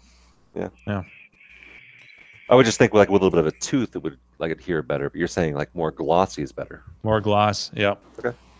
Yeah. Although I even noticed that with laminate too. What's it? So, but don't you scratch the gloss off with the sanding? Not really. Not if you're using like 400 grit and you're just going barely on the surface just to knock those little specks off. Yeah. You guys are such perfectionists, right? Oh my God, it looks so nice though. Oh. And then you fit it between two machines and go, what never happened? See it again. Yeah, I know, not that one. I know, this is going to be an end cap game. You betcha. It's gorgeous. It's gorgeous. All right. All right, so there we go. So we talked gaming arcade. now. We can tick that off the list. Yeah. So a quick wrap up of PC gaming this last week. Yes. Touch on I that. completely missed out. Sorry. Gak passed out. I was on the phone. Orange. Brad called it. Yep. Yeah. Gak shows a picture of beer, and we're like, oh, he's out. He showed 2 flights. I think we got pictures of. I only had 1 flight. That's funny. As long as I have like a mellow Wednesday night, I'll be good. But if I'm up late Wednesday night, I'm screwed. So we had I caught like the last round of Team Fortress 2. We were playing. Yeah, you were late to the mix too. I was talking to fucking Dave from Buffalo the whole night. Phone sex, they'll get you. Yeah, it was. Well, I was talking to Dave from Buffalo and Brian on a party line.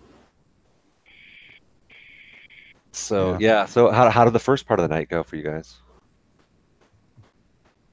We had fun. It was good, I guess. It was fun. All right. Well, so apparently Brad was drunk. When you came on, you said we were doing so well, so we must have been learning some shit. You guys were that playing one level was absolutely huge. That street, that whatever city we were in, that street level where there was it looked like the middle of a city. Oh yeah. It was absolutely ginormous. Yeah. I would have liked to have played that one again.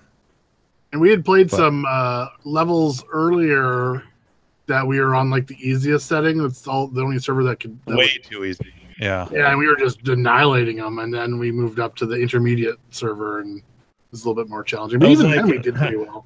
Yeah. Not to kill the flow we've got going here, but I would like to fail one of these missions just once. Well, you just have to replay the level. It's not that exciting. Yeah. Oh well, yeah, but I mean, I want a challenge though. Is what I'm saying. Dude, we were on like the second. We couldn't lose. Oh yeah, you can definitely you can crank it up to the highest level. And there was 3 more levels above what we were at. So brutal. Yeah, it's like everyone has to be doing their job perfectly, otherwise you will not win. And that's on Left 4 Dead 2, or which one? This is Team Fortress 2. Team Fortress 2. Yeah. I've been having more fun with that game than. Yeah, I than enjoy Left that 4 one Dead. too. It's fun. I like the scouts when they run out there. Oh God, little fast dicks. Yeah. Fast dicks. They are. And their little clubs like just destroy you. Yeah. Couple two, 3 hits and you're dead. Yeah. And you're usually playing scout, aren't you, Jim? Yeah. Yeah. Especially scouts because you have no armor. You're like just couple. No, hits, you're exactly. done. Yeah. But I like that. I like having the mobility. Yeah. So it's good. yeah, no, I'm looking forward. That'll be fun. I actually like the level we played when they had the 2 tanks. I think we tried it once or twice and we got destroyed, and then we all came together for the last one and were able to take the 2 tanks down. That was pretty fun. Yeah. The 2 tanks that were right behind each other. That was a good one. Cool. So, I mean, you guys want to? I mean, I know we've just basically played those 2 games. I know we talked about adding in Fortnight. I'm still concerned about how that's going to work with 100 players and like this small group of us and just getting slaughtered and then having to sit out for like an hour while the rest. Yeah, of I don't think it's going to work. I think that's going to be a tough one. I played it for a little bit too, and it was like, eh. Yeah. I mean, I love the idea of like Unreal. Like, you know, that one's a free one. Yeah. So I don't know how either that or work, but yeah, I'd say either Unreal or we'll just play Team Fortress again. And having the Discord app totally helps too when you're trying to get everything set up. Well, and if we have enough players, and we have, if you guys are comfortable enough with Team Fortress 2, actually switching over to kind of like Left 4 Dead, where we're actually playing as teams against each other, you know, with missions or goals, as opposed to just playing cooperatively. I like the co-op stuff for sure because it feels much more like we're hanging out as friends. Yeah. But, you know, the versus stuff is fun. Too. I like anything. It'd be fun. Yeah. But we have to have at least, God, with Team Fortress like versus, we have to like at least 6 on 6 or something. Yeah, 5 or 6 on 6. So we would need at least 5, 10, 5 on 5, at least 10 people. Yeah. I don't So if think we had anybody more in the than chat 6. wants to Let's join get us, some of the watchers and listeners involved. we start at 8 o'clock Pacific time, and just connect to us on Steam if you want to find our names on Steam. Connect to Or us there. PM us on Clav. Or or some, Or do a search on Private Discord message. for the Arcade Hangout group, I think it is. We'll get you on Discord and we'll all be chatting. Discord is our chat device. That's kind of so our we can lobby. chat We with meet each other first, and then figure out what game we're pick. playing. We're gonna pick our game. Yeah. So, but yeah, it'd be fun with more people. More the merrier. So it's a lot of fun. We have a good time. And Actually, so look far, forward to that. so far we're playing free games, except for So we leaving, gentlemen? I gotta take off. It's 1. Yeah. All right, I give got them I'm pooped. I'm tired. We'll call this a wrap, right? Yeah. All right, let's close it down. All right, awesome. Well, thanks everyone for joining us on the longest running arcade podcast on YouTube. We had a few special guests tonight that joined the chat. 720 Zone, awesome to see Jeff there. Yeah. We had Gus, Steve W, which is Steve from Albany, Steve Wallard. We had Clint, Clintoris, Dave from Buffalo. We had Damien, Brian Frober. Man, The usual suspects. so many good ones out there. We had like Nip and Tuck Ballsack or somebody like that. I don't remember what his name was. Like he changed his there's a name to motivator Heavier for Nip and people Tuck. to join the IRC and have a goofy ass name because Gak will read it. Yeah. So good time. So yeah, Tuesday nights, 8 p.m. ish start time, Pacific, and then Thursday nights is our PC gaming night. PC gaming night. So good times. All right. Well, so long, farewell. Is that Dozer? No, it's Kaya. She's actually, as soon as we get off this, I'm going to help her get a Dozer's making her grumpy. Sorry, I got dog things going on. Yeah.